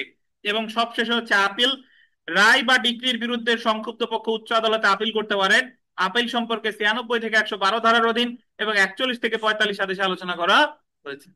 তো আপনি যদি এই জিনিসটা মুখস্থ করেন তাহলে আপনার জন্য জটিল, কিন্তু আপনি যদি এইভাবে জানেন যে তারা ইংরেজি ওয়ার্ডগুলো না লিখলেও সমস্যা নাই। আপনি প্রথমে আর্জি দাখিল, তারপরে স্টেপ কি সমন, তারপরে স্টেপ লিখিত জবাব, তারপরে বিকল্প বিরোধ নিষ্পত্তি, তারপরে বিচার যে বিষয় গঠন, তারপরে আবিষ্কার ও উদ্ঘাটন বা 30 ধারা, তারপর হলো চূড়ান্ত শুনানির দিন নির্ধারণ, তারপর হলো চূড়ান্ত শুনানি, তারপর অধিকতর চূড়ান্ত শুনানি, যুক্তি তর্ক, রায় ডিক্রি এবং হচ্ছে কি আপিল।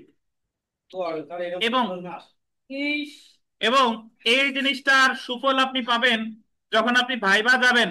তখন ভাইভাতে দেখবেন যে অধিকাংশই আপনি পারতেছেন। যেভাবে বলছিলাম যে আপনার প্রিলিমিনারি আমরা একটা স্ট্রং প্রিপারেশন নিতে পারছিলাম বলেই এখন অল্প কথায় আপনারা ধরতে পারতেছেন। প্রিলিমিনারিতে যদি যার স্ট্রং প্রিপারেশন ছিল না, তার লিখিত বুঝাইতে কিন্তু অনেক কষ্ট। তো তাই বলে আপনাদের হতাশ হওয়ার কোনো কারণ নেই। অনলাইনে অনেকে আছেন, কতদিন আমার একজন ফোন দিছিল, উনি বলতেছিল যে স্যার আমি তো প্রিলিমিনারিতে আমার তেমন কোনো ভালো প্রিপারেশন ছিল না, আমি তো মোটামুটি পড়ে পাশ করছি, এখন আমার লিখিততে কি করণীয়। তো প্রথমে আপনার যেটা করণীয় সেটা হলো যে আমরা এই জায়গা যা পড়াই এইটুকুই পড়েন, এর বাইরে যাওয়ার দরকার নাই। আর আপনাদের এই জায়গাও অনেকে আমার জিজ্ঞেস করতেন বা অনলাইনে অনেকে জিজ্ঞেস করে স্যার আপনার নোটের পাশাপাশি আর কি পড়বো। আমার নোটের পাশাপাশি আর যেটা পড়বেন, প্রথমে জামা কাপড় পরতে হবে। আর আমার নোট যদি আপনি পড়েন তাহলে এরপর যে কোনো একটা বই ধরেন, দেখবেন যে ওই বইয়ের অধিকাংশই আপনি পারেন, ওই জায়গা আপনার না পারা কিছু নাই। তো আপনি আগে আপনার যে জিনিসটা দিছি আগে ফরজ ইবাদত টুক শেষ করেন। আর আমার নোট তো আর আমি বানাই না, এগুলো তো বই থেকেই, বিভিন্ন বই থেকেই তো সংগ্রহ করে বানানো, যাতে আপনাদের এই জিনিসটা বোধগম্য দ্রুত হয়। ধরেন আমার এখানে যদিও দেওয়ানি কার্যবিধির 73 পেজ আছে, আপনি যে কোনো একটা গাইড বই দেওয়ানি কার্যবিধির অংশ যাইয়েন, দেখবেন যে এক এক অধ্যায় অনেক বড়। তো এই জায়গায় আমরা যা আলোচনা করতেছি আপনি এতটুকুই আত্মস্থ করেন, ইনশাল্লাহ আপনি দেওয়ানি কার্যবিধি বলেন বাংলা পার কাউন্সিল পরীক্ষা আমাদের পাশ করা দরকার, 80-90 কি পাওয়ার দরকার? 80-90 ইনশাল্লাহ পাবেন, বাট প্রাইমারি টার্গেট হচ্ছে কত? পাশ করা।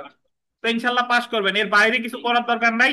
যা যা বলি এটা অনুসরণ করেন, আর বাইরে কিছু দরকার হলে তো আমি নিজেই বলবো। আমরা গ নাম্বার প্রশ্নে আসি।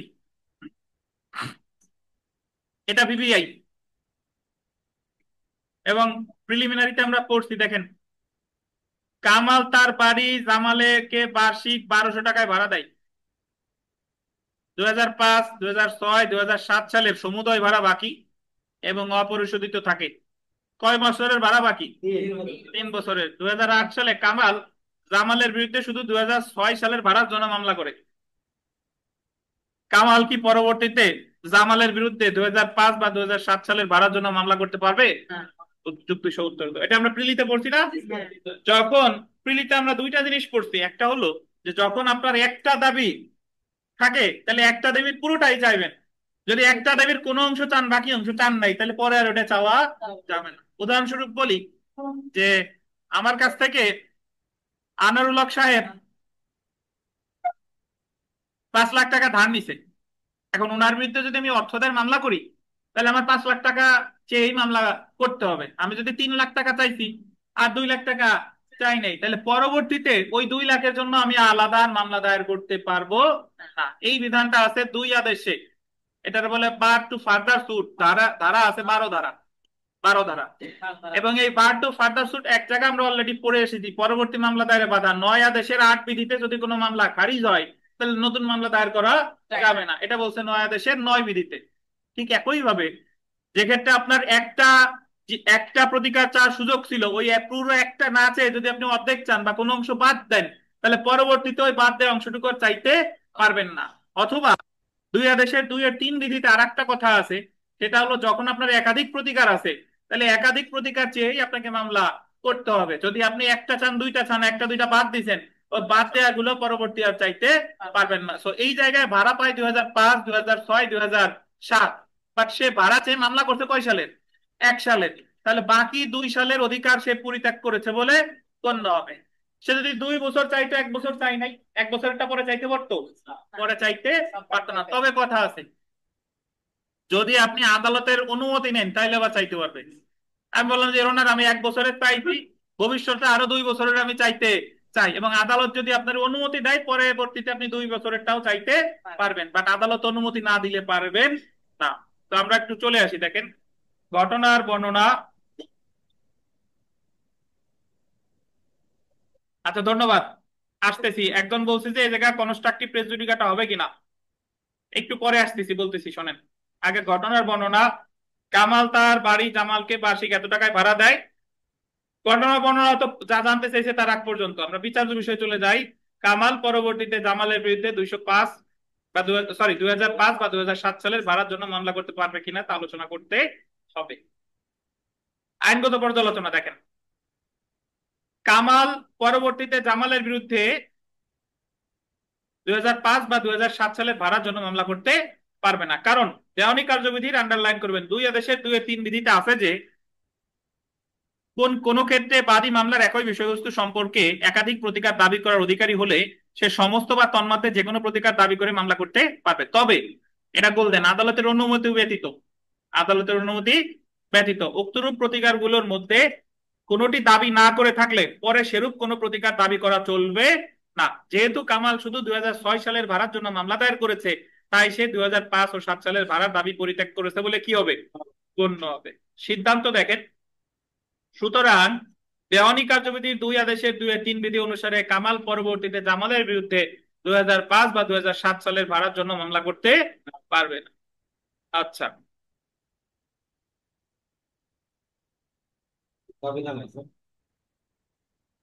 আচ্ছা ধন্যবাদ। এখন শুনেন, একজন প্রশ্ন করছে যে এই ক্ষেত্রে কি 11-4 অ্যাপ্লাই হবে কিনা। 11-4-এ কি আছে? Constructive res judicata. আপনি এই প্রশ্নটা উত্তরের ক্ষেত্রে প্রথমত আপনি আলোচনা করবেন 2 আদেশের 2-3, তারপরে মন চাইলে 11-4-এর ব্যাখ্যাও আপনি দিতে পারেন। বুঝতে পারছেন?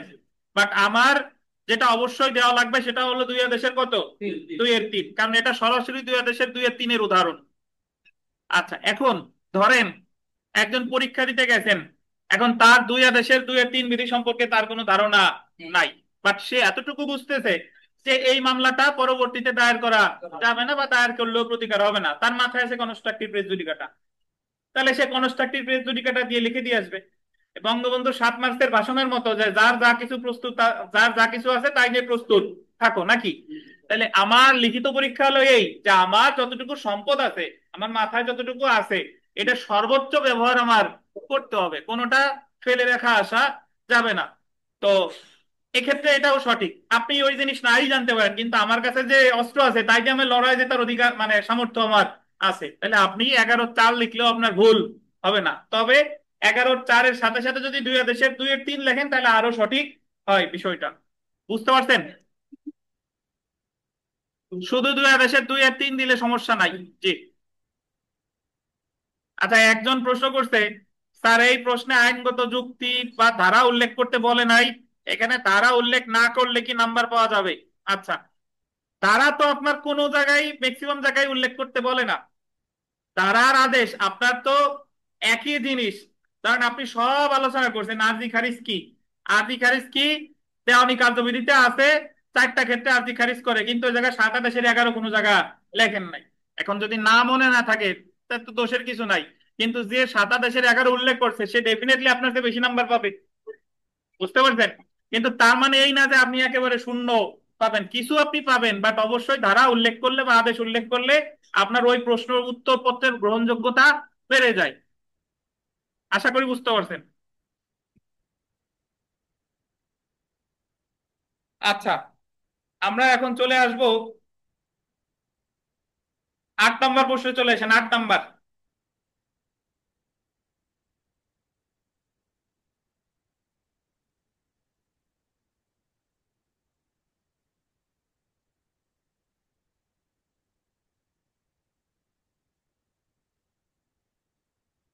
33 পেজে আছে।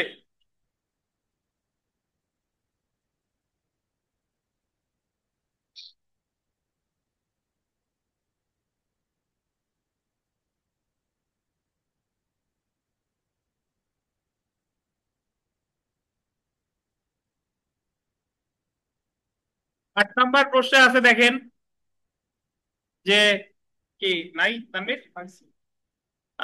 কিভাবে ওডি অল্টারাম পার্টেম নীতি the code of civil procedure 1908 প্রতিফলিত হয়েছে, আইনের বিধান উল্লেখপূর্বক আলোচনা করুন। এই প্রশ্ন যদি আসে, কারো কোনো ধারণা যদি না থাকে, তাহলে সে বলবে যে সিপিসি তো অনেক পড়ছি, কিন্তু এই জিনিস তো কোথাও পাই নাই।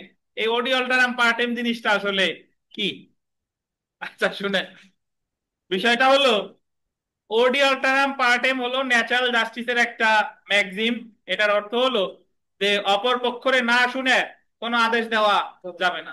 আপনি মামলা করুক, অস্থায়ী নিষেধাজ্ঞা দরখাস্ত দিক, আপিল করুক, রায়ের পূর্বে ক্রোকের আবেদন করুক, রায়ের পূর্বে আটকের আবেদন করুক, অবশ্যই প্রতিপক্ষরে শুনে তারপর সিদ্ধান্তটা দিতে হবে। এবং আমরা যতগুলো এই পর্যন্ত পড়ছি, আমি একটু আপনাদের যদি ব্যাখ্যা করি, যে মূল মামলায় বা বিবাদীরা কি দেয়? সমন। সমন না দিয়ে কি মামলা নিষ্পত্তি করে? করে না। সমন পাওয়ার পর সে না আসলে ভিন্ন কথা, বাট অবশ্যই তাকে আগে কি দিতে হবে? সমন দিতে হবে। মামলা খারিজ হইলে খারিজ রদের আবেদনের ক্ষেত্রে বা একতরফা ডিগ্রি হইলে একতরফা ডিগ্রি রদের আবেদনের ক্ষেত্রে অবশ্যই প্রতিপক্ষরে কি দেয়? নোটিশ দেয়, এবং উপস্থিতিতে শুনানিটা হয়। মনে আছে কিনা? মামলা স্থানান্তর বা প্রত্যাহার বলেন, আদালত স্বপ্রণোদিত হওয়া ছাড়া অন্য কোনো ক্ষেত্রে শুনানির ক্ষেত্রে অবশ্যই প্রতিপক্ষরে কি দেয়? নোটিশ দেয়, এবং নোটিশ দেওয়াটা বাধ্যতামূলক। বুঝেন কিনা? তো এরপরে আমরা অস্থায়ী নিষেধাজ্ঞা শুনলাম, অস্থায়ী নিষেধাজ্ঞারও প্রতিপক্ষরে কি দেয়? নোটিশ দেয়। রায়ের পূর্বে আটকের কথা যদি আপনি বলেন, রায়ের পূর্বে আটকের ক্ষেত্রে ওই যে কারণ দর্শানোর নোটিশ দিচ্ছে না, 38 সদস্যের এক বিধি।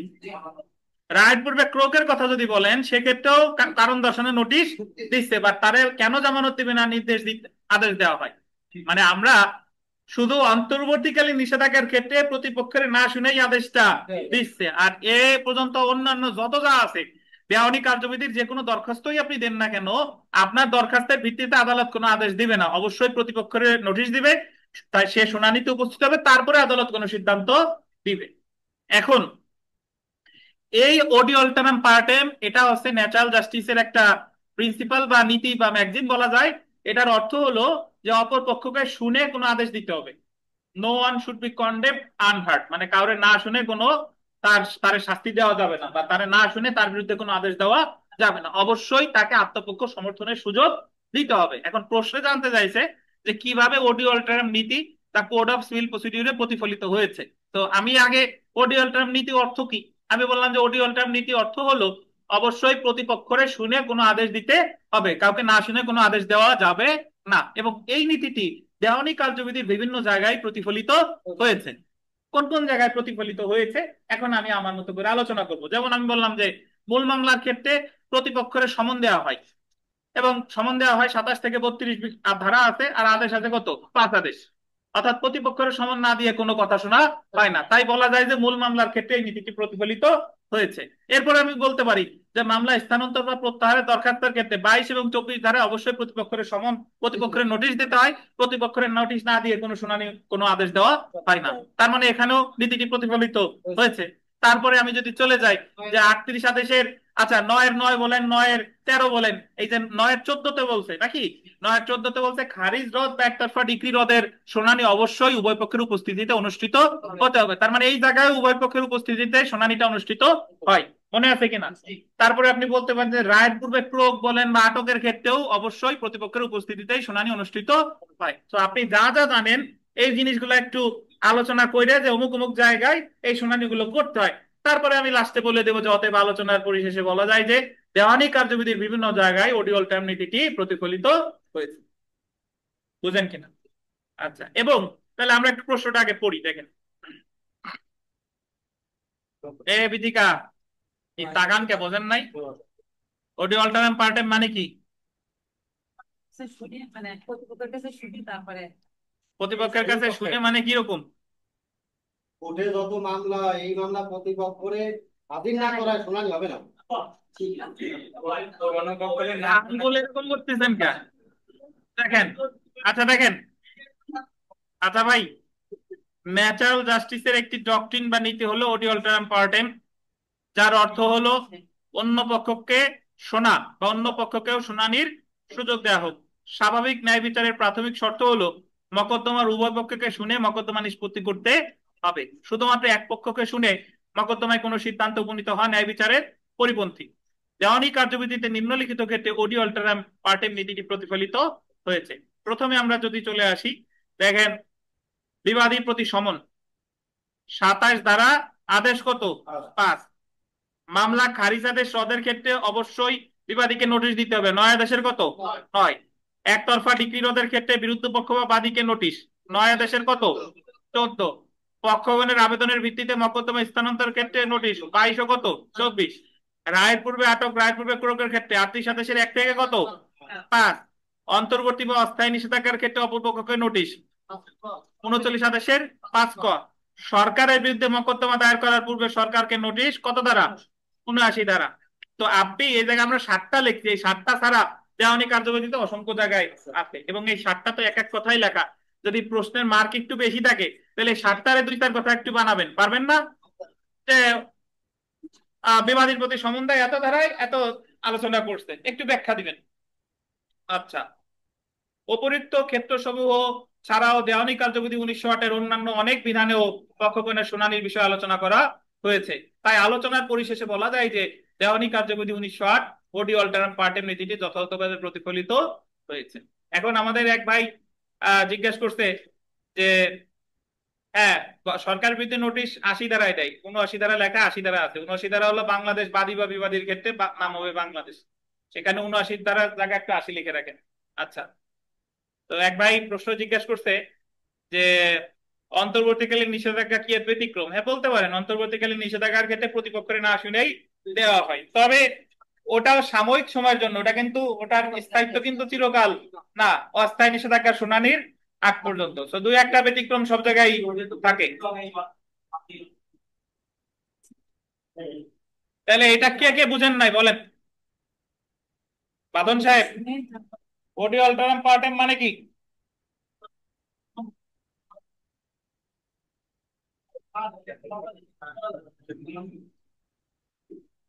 না শুনে সিদ্ধান্ত দেওয়া যাবে না, না শুনে যদি সিদ্ধান্ত দেয় সেটা ন্যায় বিচারের কি? পরিপন্থী। এ হলো মূল কথা। হ্যাঁ, বলেন বলেন।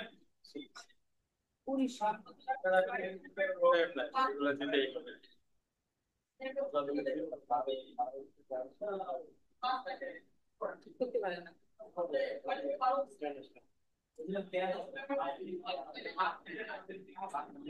তো কালকে কালকে তো আপনি ঘুরতে গেছিলেন, এই সময় তো ছিলেন না, তার আগে তো বলে ফেলাইছি। হ্যাঁ।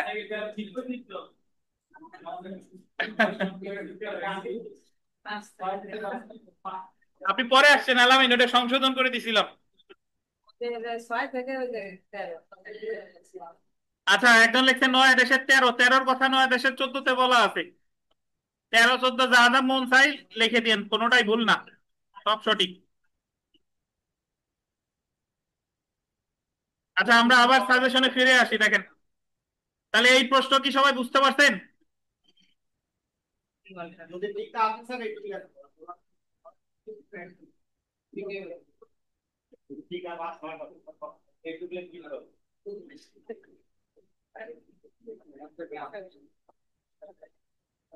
19 নাম্বার প্রশ্নে চলে আসে রায় ডিক্রি। ঠিক আছে, এই প্রশ্নে মার্ক কত আছে? 8-10 মাস যা করেন। তাই না? 10 থেকে বেশি আর আছে। হ্যাঁ, এটা সঠিক কথা।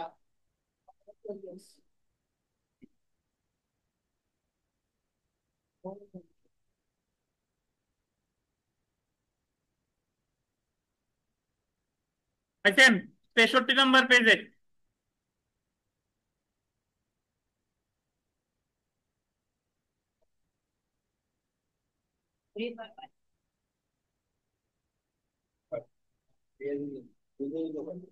কি পান নাই? রুবেলের পেজ মেলবে না নাই? দেখ, রায় এবং ডিক্রির মধ্যে পার্থক্য আলোচনা করুন। রায় এবং ডিক্রি, দেখি আমি একটু আপনাদের জিজ্ঞাসা করি মনে আছে কিনা। যে তানভীর, রায়, ডিক্রি, আদেশ একটু বলেন তো, পারবেন কিনা, যে কোনটার রায় বলে, কোনটার ডিক্রি বলে, কোনটার আদেশ বলে? আদেশ হচ্ছে, আপনি একটা খেলার উদাহরণ দিচ্ছিলেন যে ছোট ছোট যে সিদ্ধান্ত গুলো দেয় সেগুলো হচ্ছে আদেশ। আর রায় হচ্ছে ওভারঅল যে একটা স্কোর বোর্ড সাজায় সেটা হচ্ছে রায়। আর ডিগ্রি হচ্ছে ফাইনালে যাকে বিজয়ী ঘোষণা করে বা যাকে হার ঘোষণা করে, এটা হলো ডিগ্রি। যাক, হালকা মনে আছে, ধন্যবাদ। বদরুজ্জামান সাহেব বলেন তো, রায়, ডিক্রি, আদেশ একটু বলেন। হ্যাঁ,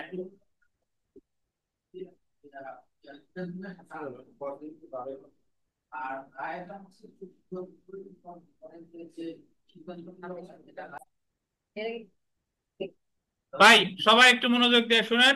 যারা যারা নতুন আছেন, যারা শুনেন নাই, বা যারা পুরাতন আছেন, সবার উদ্দেশ্যে বলি, আমরা রায়, ডিক্রি, আদেশ এবং এই তিনটা জিনিস সম্পর্কে একটা ধারণা লাভ করব। রায়, ডিক্রি এবং আদেশ। একটা দেওয়ানি মামলা শুরু হয় আরজি দাখিলের মাধ্যমে, এবং একটু আগেই আলোচনা করলাম একটা দেওয়ানি মামলার বিভিন্ন স্তর, যেটা আরজি দাখিলের মাধ্যমে শুরু হয় আর সেটা শেষ হয় ডিক্রির মাধ্যমে, নাকি? এর মাঝে সমন, লিখিত জবাব, এডিআর, ইস্যু গঠন বা অন্য চূড়ান্ত শুনানি, এই সেই বিভিন্ন কিছু আছে। তাহলে একটা দেওয়ানি মামলা শুরু হচ্ছে আরজি দাখিলের মাধ্যমে, আর নিষ্পত্তি হচ্ছে কিসের মাধ্যমে? ডিক্রির মাধ্যমে। অর্থাৎ ডিক্রির মাধ্যমে একটা মামলার কোনো পক্ষের অধিকার চূড়ান্ত ভাবে নিষ্পত্তি হয়। ডিক্রির মাধ্যমে এক পক্ষ জয়ী হয় আর এক পক্ষ পরাজিত হয়। বুঝতে পারছেন? আর একটা মামলা দায়ের করার পরে বিভিন্ন সময় বাদী বলেন বা বিবাদী বলেন, এরা বিভিন্ন সময় বিভিন্ন দরখাস্ত করে, যেরকম অস্থায়ী নিষেধাজ্ঞার দরখাস্ত, সময়ের আবেদন, রায় পূর্বে আটক, রায় পূর্বে ক্রোক। এই দরখাস্তের প্রেক্ষিতে আদালত যে সিদ্ধান্তগুলো দেয়, এই সিদ্ধান্তগুলোকে বলা হয় কি? আদেশ। অর্থাৎ আদেশের কার্যকারিতা কিন্তু চিরস্থায়ী নয়, আদেশের কার্যকারিতা কি? সাময়িক। আর আর্জির প্রেক্ষিতে যেটা দেয় সেটাকে বলে ডিক্রি, আর দরখাস্তের প্রেক্ষিতে যেটা দেয় সেটাকে বলে কি? আদেশ। আদেশ, বুঝতে পারছেন? এবং আদেশ দেওয়া হয় অসংখ্য, একটা মামলা চলাকালীন সময় আদেশ কি? অসংখ্য দেওয়া হয়। আর ডিক্রি সাধারণত একটাই দেওয়া হয়, কিছু মামলায় দুইটা ডিক্রি হয়, বাট আপাতত মনে রাখেন ডিক্রির মাধ্যমে কোনো পক্ষগণের অধিকার চূড়ান্ত ভাবে নির্ধারিত হয়, কিন্তু আদেশের মাধ্যমে চূড়ান্ত ভাবে নির্ধারিত সাধারণত হয় না। এবং তাহলে রায় কি? রায় হলো যে একটা ডিক্রি কেন দেওয়া হলো বা একটা আদেশ কেন দেওয়া হলো, এই যে যে বিস্তারিত যে বর্ণনা, এটারই বলে হচ্ছে কি? রায়। বুঝতে পারছেন? আপনি পরীক্ষা দিছেন, পরীক্ষার সময় আপনার যে মার্কশিট, এটা হলো রায়। আর পরীক্ষায় আপনি যে পয়েন্ট পাইছেন জিপিএ 5, এটা কি? ডিগ্রি। আর এই যে যে 2-3 বছর যাবত যে কষ্ট করছেন, ক্লাসে গেছেন, যান নাই, মিড টার্ম পরীক্ষা দিয়েছেন, দেন নাই, যে বিভিন্ন সময়, এইগুলো হলো কি? আদেশ। বুঝছেন? একটা ফুটবল খেলায় আর্জেন্টিনা জিতছে, ব্রাজিল হারছে, এই যে যে জিতছে, এটা হলো কি? ডিগ্রি। আর ম্যাচ হওয়ার পরে বা সাথে সাথে যে স্কোর কার্ড দেখেন, যে এতগুলা ফাউল, এতগুলা ইয়েলো কার্ড, এতগুলো রেড কার্ড, এই গোল করছে কয়টা, এই যে যে বিস্তারিত বর্ণনা, এটা কি? রায়। আর খেলা চলাকালীন সময়ে পেনাল্টি, ফাউল হয়েছে কিনা, কর্নার কিক হয়েছে কিনা, এই যে যে সিদ্ধান্তগুলো দেয়, এই সিদ্ধান্তগুলোর কি বলে? আদেশ। বুঝতে পারছেন? তাহলে একটা দেওয়ানি মামলায় ডিক্রির মাধ্যমে পক্ষগণের অধিকার চূড়ান্ত ভাবে নিষ্পত্তি হয়, আর আদেশের মাধ্যমে চূড়ান্ত ভাবে নিষ্পত্তি হয় না। আদেশের আহ মানে স্থায়িত্ব কি বলেন? সাময়িক।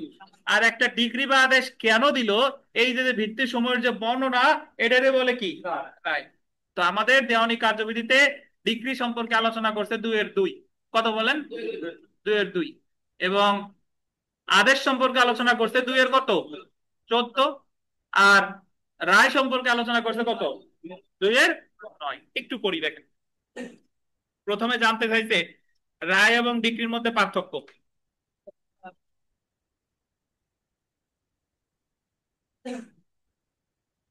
ভূমিকা: একটি দেওয়ানি মোকদ্দমা শুরু হয় আরজি দাখিলের মাধ্যমে এবং শেষ হয় আদালত কর্তৃক ডিক্রি প্রদানের মাধ্যমে। ডিক্রির মাধ্যমে একটি দেওয়ানি মোকদ্দমার পক্ষগণের অধিকার চূড়ান্তভাবে নির্ধারিত হয়। অপরদিকে একটি দেওয়ানি মোকদ্দমা চলাকালে পক্ষগণ বিভিন্ন সময় বিভিন্ন দরখাস্ত দাখিলের মাধ্যমে বিভিন্ন প্রতিকার প্রার্থনা করে। যে কোনো দরখাস্তের প্রেক্ষিতে আদালত যে সিদ্ধান্ত প্রদান করে তাকে কি বলে? আদেশ। আদেশ বা ডিক্রি কোনো বা কি কারণে প্রদান করা হলো সেই ভিত্তি সমূহের বর্ণনাকেই কি বলে? রায়। মানে একটা আদেশ বা ডিক্রি কেন দিল, PW1 কি বলছে, PW3 কি বলছে, DW1 কি বলছে, DW3 কি বলছে, এই যে যে বিস্তারিত যে বর্ণনা, এই বর্ণনাটাই কি বলে? রায়। তো ডিক্রি দেখেন, দেওয়ানি কার্যবিধি 1908-এর 2-2 ধারা অনুসারে ডিক্রি হলো আদালতের আনুষ্ঠানিক সিদ্ধান্ত, যেটা চূড়ান্তভাবে মকদ্দমার বিতর্কিত সমগ্র বা যে কোনো বিষয় সম্পর্কে পক্ষসমূহের অধিকার চূড়ান্তভাবে কি করে নির্ধারণ করে। 2-2 ধারা অনুযায়ী আদালতের কোনো সিদ্ধান্ত ডিক্রি হতে হলে নিম্নলিখিত শর্ত পূরণ করতে হবে। অবশ্যই একটি বিচারিক সিদ্ধান্ত থাকতে হবে। বিচারিক সিদ্ধান্ত মানে হলো ফর্মাল অ্যাডজুডিকেশন, মানে আদালতে বিচার প্রক্রিয়া করছে। বিচারিক সিদ্ধান্তের আনুষ্ঠানিক অভিব্যক্তি থাকতে হবে, ওই যে ফর্মাল অ্যাডজুডিকেশন যেটা বললাম। এমন সিদ্ধান্ত মকদ্দমার বিরোধী পক্ষ বা যে কোনো একটি বিষয়ের বিরোধী সকল পক্ষ অথবা যে কোনো একটা পক্ষের অধিকার, যে কোনো একটা বিষয়ে পক্ষগণের অধিকার চূড়ান্তভাবে কি করবে? নির্ধারণ করবে। আর এমন নির্ধারণ অবশ্যই চূড়ান্ত প্রকৃতির হতে হবে। তো আমরা যদি উদাহরণে চলে আসি, যে ক ক্ষয়ের বিরুদ্ধে একটি বিক্রয় চুক্তি বাস্তবায়নের জন্য মামলা দায়ের করে। বলেন তো চুক্তি বাস্তবায়নের মামলা কত ধারায় করে? সুনির্দিষ্ট প্রতিকার আইনের 12 ধারায়। আদালত বিচার শেষে সিদ্ধান্ত দেয় যে খ ক কে বিক্রয় চুক্তি অনুযায়ী জমিটি অর্পণ করবে। যেহেতু আদালতের এই সিদ্ধান্ত পক্ষসমূহের বিরোধ নির্ণয় করেছে, তাই এটা একটা কি? ডিক্রি। তো আমরা ডিক্রির প্রকারভেদ আসি। ডিক্রির প্রকারভেদ, ডিক্রি 3 প্রকার: প্রাথমিক ডিক্রি, চূড়ান্ত ডিক্রি, আর একটা কি? আংশিক প্রাথমিক আর আংশিক চূড়ান্ত। আমরা আদেশে চলে আসি। আদেশ, আচ্ছা বলেন তো ডিক্রি, কেউ বলেন না যারা জিজ্ঞেস, হোসেনকারী বলেন তো ডিম ডিক্রি কয়টা ভাই? কয়টা? 4টা। কি কি? কি কি? দুইটা কি কি? 144 ধারা, 7 আদেশের 11তে ধারা আছে, 11 ধারা 7 আদেশের 11 বিধিতে আছে রিজেকশন অফ ক্লেম, আর 144 ধারায় আছে প্রত্যর্পণ বা রেস্টিটিউশন। ধন্যবাদ।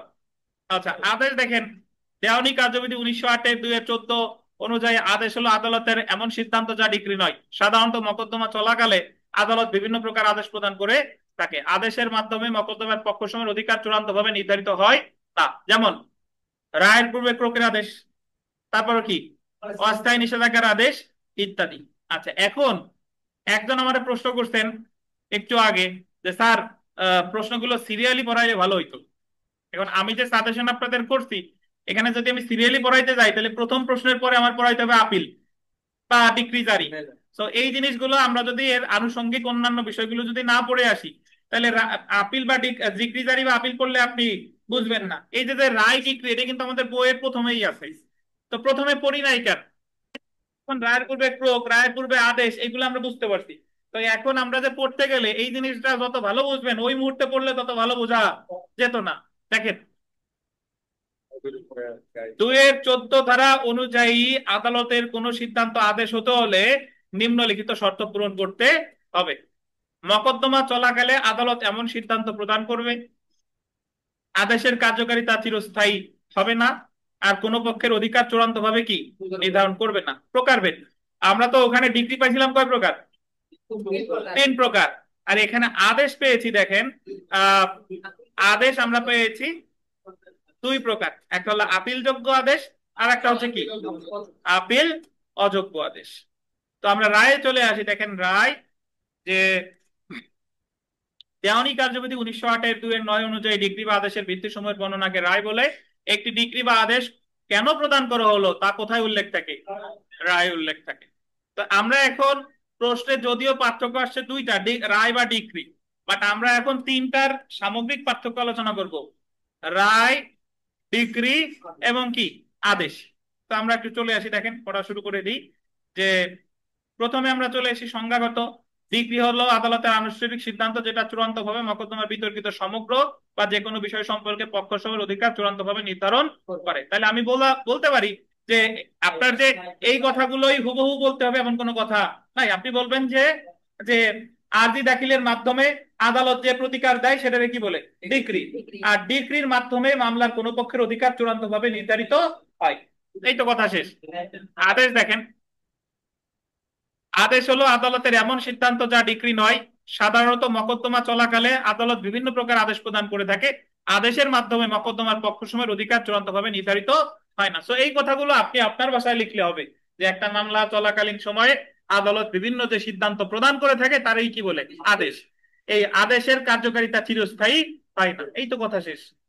রায়, ডিক্রি বা আদেশের ভিত্তি সময় বর্ণনারা কি বলে রায় বলে, অর্থাৎ একটি ডিক্রি বা আদেশ কেন প্রদান করা হলো তার রায়ে উল্লেখ থাকে। আচ্ছা, আমরা চলে আসি অধিকার নির্ণয়। ডিক্রির মাধ্যমে মকদ্দমার পক্ষসমূহের অধিকার চূড়ান্তভাবে নির্ধারিত হয়। আদেশের মাধ্যমে মকদ্দমার পক্ষসমূহের অধিকার চূড়ান্তভাবে কি নির্ধারিত হয়? হয় না। ডিক্রি বা আদেশ প্রদানের কারণ সমূহ রায়ে উল্লেখ থাকে। প্রকারভেদে আসেন। ডিক্রি কয় প্রকার? 3 প্রকার। আদেশ কয় প্রকার? 2 প্রকার। রায়ের যদিও এই জায়গা প্রকারভেদ আমাদের দেওয়ানি কার্যবিধিতে নাই, বাট অ্যাকচুয়ালি আমরা রায় কয় প্রকার জানি বলেন? Judgment in rem, judgment in personam. মানে কি বলেন? যে রায় সকল পক্ষের উপর বাধ্যকর, শুধুমাত্র মামলার পক্ষ না বরং অন্যান্য সকলের উপর বাধ্যকর, এটাকে বলে জাজমেন্ট ইন রেম। আর যে রায়টা শুধুমাত্র মামলার পক্ষগণের উপর বাধ্যকর তাকে কি বলে? Judgment in personam. সুনির্দিষ্ট প্রতিকার আইনের কত ধারায় জাজমেন্ট ইন পার্সোনাম প্রতিফলিত হয়েছে বলেন? ইফেক্ট অফ ডিক্লারেশন 43 ধারায়। ওই যে দীনেশ ক্যাটরিনার নিয়ে উদাহরণ দিয়েছিলাম, মনে আছে কিনা? আচ্ছা, তা আমরা 4 নম্বরে চলে আসি। দেখেন যে প্রদানের সময় মকদ্দমার চূড়ান্ত পর্যায়ে ডিক্রি প্রদান করা হয়, অর্থাৎ ডিক্রির মাধ্যমে বিচারিক আদালতের বিচার কার্যক্রমের কি ঘটে? সমাপ্তি। আর মকদ্দমা চলাকালে আদেশ প্রদান করা হয়। আদেশ দেয় একটা মামলা যখন কি আছে? চলমান আছে। ডিক্রি বা আদেশের পূর্বে রায় প্রদান করা হয়। আপিল যোগ্যতা সাধারণত কতিপয় ব্যতিক্রম ছাড়া সকল ডিগ্রির বিরুদ্ধে কি করা যায়? আপিল করা যায়। শুধুমাত্র 2-1টা ছাড়া সকল ডিগ্রির বিরুদ্ধে আপিল করা যায়। যার যার বিরুদ্ধে যায় না আমি একটু মনে করাই দিই। দেখেন আপিলের ওই জায়গায় কি আমরা পড়বো, মধ্যস্থতার ডিগ্রির ক্ষেত্রে আপিল করা যায় না, 89 কতে আপিল করা যায় না, 23-3 16 ডিগ্রি দিলে আপিল করা যায় না, সুনির্দিষ্ট প্রতিকায়নের 9 ধারায় দিলে আপিল করা যায় না, আপিল আদালত ডিগ্রি দিলে আপিল করা যায় না, রেশমল কস প্রদত্ত সিদ্ধান্তের বিরুদ্ধে আপিল করা যায় না।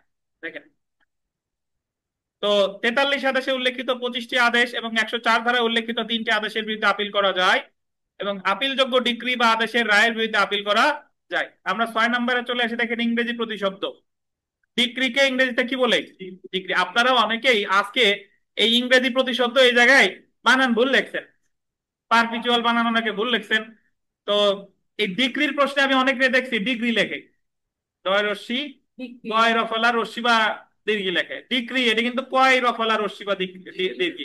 এখন আবার অনেকে বলবেন স্যার রশ্মি দেবো না দীর্ঘি দেবো, যা দিয়েন একটা দিয়েন, কিন্তু ডিক্রি লেখেন। আদেশকে ইংরেজিতে অর্ডার বলে আর রায়কে ইংরেজিতে কি বলে? জাজমেন্ট।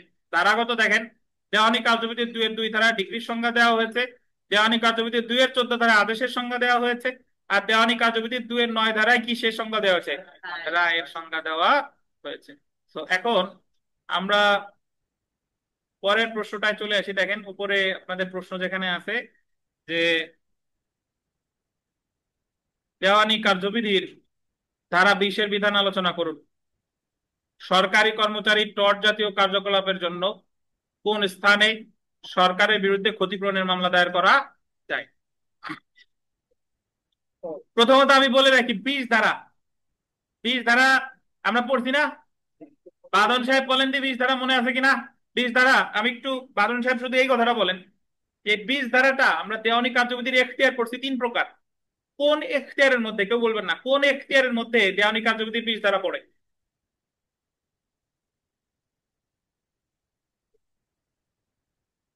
তামিম? জি না, শামিম বলেন কোন এখতিয়ারের মধ্যে 20 ধারা পড়ে?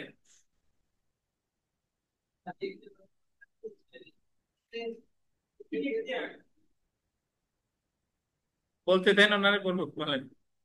16 থেকে 20 কি এখতিয়ার এটা বলে, এটা মনে করেন। তানভীর কি এখতিয়ার? আঞ্চলিক এখতিয়ার নাকি? 16 ধারা যে জায়গায় সম্পত্তি মামলা সেই জায়গা, 17 ধারা 2 জায়গা হলে 2 জায়গার 1 জায়গা, 18 ধারা যে অনিশ্চিত হয় যে কোনো 1 জায়গা, 19 ধারা ব্যক্তি বা অস্থাবর সম্পত্তির ক্ষতিপূরণ, আর 20 ধারা অন্যান্য ক্ষেত্রে। তো অন্যান্য ক্ষেত্রে একটা দেওয়ানি মামলার আঞ্চলিক এখতিয়ার কিভাবে নির্ধারিত হবে? যেখানে মামলার কারণ উদ্ভব হয়েছে সেখানে, বিবাদী যে জায়গায় বাস করে বা ব্যবসা করে এইসব জায়গায় যে কোনো এক জায়গায় মামলা দায়ের করা যাবে। এটা হলো 20 ধারা। বুঝছেন? আচ্ছা, এবার দেখেন সরকারি কর্মচারী টর্ট জাতীয় কার্যকলাপ। টর্ট আপনারা এলএলবি তে কি ল অফ টর্ট পড়ছেন? ছিল। টর্ট মানে হচ্ছে সিভিল রং, মানে দেওয়ানি ভুল বলা যেতে পারে। টর্ট মানে হলো এই যে যে তানভীর আমার নামে একটা বাজে কথা বলছে, এটা একটা এক ধরনের সিভিল রং, এখন তার বিরুদ্ধে বিরুদ্ধে আমি ক্ষতিপূরণের মামলা করব। তো এই সরকারি কর্মচারীর কোন কার্যক্রম দ্বারা যদি আমি ক্ষতিগ্রস্ত হই, তাহলে এই মামলাটা আমি কোথায় করব সেটা জানতে চেয়েছে। তো আমরা উত্তরে চলে আসি। দেখেন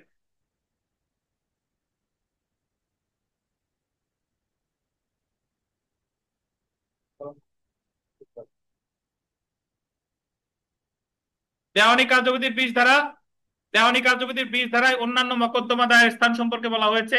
যেসব মকদ্দমার ক্ষেত্রে 16 থেকে 19 ধারা প্রযোজ্য নয়, সেসব মকদ্দমা দায়ের করার স্থান সম্পর্কে 20 ধারায় বলা হয়েছে। ধারা 20 অনুযায়ী যে আদালতের এখতিয়ারের স্থানীয় সীমার মধ্যে বিবাদী বা একাধিক বিবাদী থাকলে তাদের প্রত্যেকে মকদ্দমাটি দায়ের করার সময় প্রকৃতপক্ষে এবং স্বেচ্ছায় বসবাস করে অথবা ব্যবসা করে অথবা কি লাভজনক কাজ করে, অথবা একাধিক বিবাদী থাকলে তাদের কোনো একজন মকদ্দমা রুজু করার প্রাক্কালে প্রকৃতপক্ষে বা স্ব ইচ্ছায় বসবাস করে বা ব্যবসা করে অথবা ব্যক্তিগতভাবে লাভজনক কাজ করে। এত কথা মনে না থাকলে আপনি জাস্ট বলে দিবেন যে যে জায়গায় ঘটনা ঘটে আর যে জায়গায় বিবাদীরা বাস করে ব্যবসা করে লাভজনক কাজ করে, এই দুই জায়গার যে কোনো এক জায়গায়, নট অনলি দুই জায়গা, 50 জায়গাও হতে পারে, বা মকদ্দমার কারণ উদ্ভব হয়, সে আদালতে দায়ের করতে হবে। এরপর আমরা ব্যাখ্যায় যদি চলে আসি। ব্যাখ্যা ব্যাখ্যা এক, কোন ব্যক্তির এক স্থানে স্থায়ী বাসস্থান এবং অন্য স্থানে অস্থায়ী বাসস্থান থাকলে তার অস্থায়ী বাসস্থানের এলাকায় কোন মকদ্দমার কারণ উদ্ভব হলে তিনি উভয় স্থানে বসবাস করেন বলে ধরে নিতে হবে। বুঝেন নাই বোধহয়? কোন ব্যক্তি এক স্থানে স্থায়ী বাসস্থান আর এক জায়গায় কি অস্থায়ী বাসস্থান, তার অস্থায়ী বাসস্থানের এলাকায় যদি কারণ উদ্ভব হয়, তাহলে তিনি উভয় স্থানে বাস করে বলে কি ধরে নিতে হবে। ধরেন আপনি বাস করেন গোপালগঞ্জে, আপনার স্থায়ী ঠিকানা গোপালগঞ্জ বা ঢাকার মিরপুরে থাকেন। এখন ঘটনা যদি আপনার ঢাকার মিরপুরের বাসায় হয়, তাহলে ধরে নিতে হবে যে ওই গোপালগঞ্জের বাসায়ও এটা কি হয়েছে, যে অস্থায়ী বাসস্থানের এলাকায় কোনো মকদ্দমার কারণ উদ্ভব হলে তিনি উভয় স্থানে বসবাস করেন বলে ধরে নিতে হবে। ব্যাখ্যা দুই দেখেন, কোন কর্পোরেশনের প্রধান অফিস ব্যবসা চালায় বলে ধরে নিতে হবে, অথবা যেখানে এর অধস্তন কার্যালয় আছে সে এলাকায় মকদ্দমার কারণ উদ্ভব হলে তাহলে সেখানে ব্যবসা চালায় বলেও ধরে নিতে হবে। আপনারা যদি এইভাবে বলি যে আমাদের গ্রামীণ ফোন যে কাস্টমার কেয়ার সারা বাংলাদেশে আছে না, তাহলে গ্রামীণ ফোন কাস্টমার কেয়ারে যদি এই জায়গা বলছে কর্পোরেশনের প্রধান অফিস ব্যবসা চালায় বলে ধরে নিতে হবে, অথবা যেখানে তার অধস্তন কার্যালয় আছে সে এলাকায় মকদ্দমার কোনো কারণ উদ্ভব বলে, তাহলে যেখানে ব্যবসা চালায় সেখানেও ধরে নিতে হবে। তাহলে গ্রামীণ ফোনের কার্যালয়ে যদি কোনো মানে কোনো ইয়া হয়, মানে আপনারা যদি অপমান করে বা বাজে কথা বলে, তাহলে গ্রামীণ ফোনের কার্যালয় যে জায়গায় যে জায়গা আছে সব জায়গায় এই দেওয়ানি মামলা করা যেতে পারে। আচ্ছা, ধরে নিতে হবে সব জায়গায় কারণ উদ্ভব হয়েছে। তো এত কথা মনে না থাকলে সমস্যা নাই, শুধু এতটুকু মনে রাখেন যে জায়গা কারণ উদ্ভব হয় অথবা যে জায়গা বিবাদী বাস করে অথবা কি ব্যবসা করে। এখন আমরা আজকের সর্বশেষ উত্তর পড়ে আমরা শেষ করি। দেখেন যে সরকারি কর্মচারী টর্চ জাতীয় কার্যকলাপের জন্য কোন স্থানে সরকার বিরুদ্ধে ক্ষতিপূরণের মামলা দায়ের করতে হবে। সরকারি কর্মচারী টর্চ জাতীয় কার্যকলাপের জন্য কোন স্থানে সরকারের বিরুদ্ধে মোকদ্দমা দায়ের করতে হবে সে সম্পর্কে 19 ধারায় বলা আছে। ধারা 19-এর মধ্যে মূলত ব্যক্তি বা অস্থাবর সম্পত্তির প্রতি অনিষ্টের জন্য ক্ষতিপূরণের মামলা দায়ের স্থান সম্পর্কে বলছে। ব্যক্তির প্রতি ক্ষতিপূরণ আর একটা কি অস্থাবর সম্পত্তি বা অস্থায়ী সম্পত্তির ক্ষতিপূরণ সম্পর্কে মামলা দায়েরের আঞ্চলিক এখতিয়ার নির্ধারিত হবে কত ধারায়? 19 ধারায়। আর বলেন তো মনে আছে কিনা অস্থাবর সম্পত্তি উদ্ধার কত ধারায়? অস্থাবর সম্পত্তি উদ্ধার 16 ধারা। ধারা 19 অনুযায়ী ব্যক্তি বা কোনো অস্থাবর সম্পত্তির প্রতি এক আদালতের এখতিয়ার স্থানীয় সীমারেখার মধ্যে অনিষ্ট সাধন করা হলে এবং বিবাদী অন্য আদালতের এখতিয়ার স্থানীয় সীমারেখার মধ্যে বসবাস করলে, ব্যবসা করলে বা ব্যক্তিগত লাভের জন্য কাজ করলে বাদী তার ইচ্ছা অনুসারে আদালত সমূহের যে কোনো একটিতে ক্ষতিপূরণের মামলা দায়ের করতে পারে। আলোচ্য অংশে সরকারি কর্মচারী যে স্থানে ফ্রড করেছে মানে ক্ষতি করেছে সেখানে সরকারের বিরুদ্ধে ক্ষতিপূরণের মোকদ্দমা দায়ের করা যাবে। তো এই ছিল আমাদের মোটামুটি আজকের আলোচনা। এখানে গ নাম্বার প্রশ্ন যেটা আছে, এই গ নাম্বার প্রশ্ন আপনারা হোমওয়ার্ক করে আনবেন, দেখ এটা উত্তর দেখবেন না। গ নাম্বার প্রশ্ন আমরা এতদিন যা পড়ছি তার মধ্যেই এটার উত্তর পাবেন, বুঝছেন? তাহলে গ নাম্বার প্রশ্ন আপনাদের হোমওয়ার্ক দুইটা। গ নাম্বার প্রশ্ন এইটার আর কি বলেন তো, আর মিস ভায়োলেশন কেসের মুসাবিদা, এইগুলা লিখে নিয়ে আসবেন। আর অনলাইনে যাদের খাতা দেখি নাই আমি একটু পরেই দেখে দিব, সমস্যা নাই। আর আগামীকাল আমাদের দেওয়ানি কার্যবিধি ইনশাল্লাহ শেষ হবে। আগামীকাল শুক্রবার বিকাল 4টা থেকে পড়া, বিকাল 4টা থেকে এক্সাক্ট শুরু হবে, সবাই যথাসময় চলে আসবেন। এবং একটু ম্যারাথন ক্লাস হবে, যাতে আমরা আপিল, রিভিশন এবং ডিক্রি জারি এই তিনটা একটু পড়ে শেষ করতে পারি। আগামীকালই দেওয়ানি কার্যবিধি ইনশাল্লাহ শেষ হয়ে যাবে। ঠিক আছে, সবাই ভালো থাকেন। অনলাইনে যদি কোনো প্রশ্ন থাকে আমাদের মেসেঞ্জার গ্রুপে করেন বা আমাদের হোয়াটসঅ্যাপে পার্সোনালি নক দিয়েন। সবাই ভালো থাকেন, আল্লাহ হাফেজ।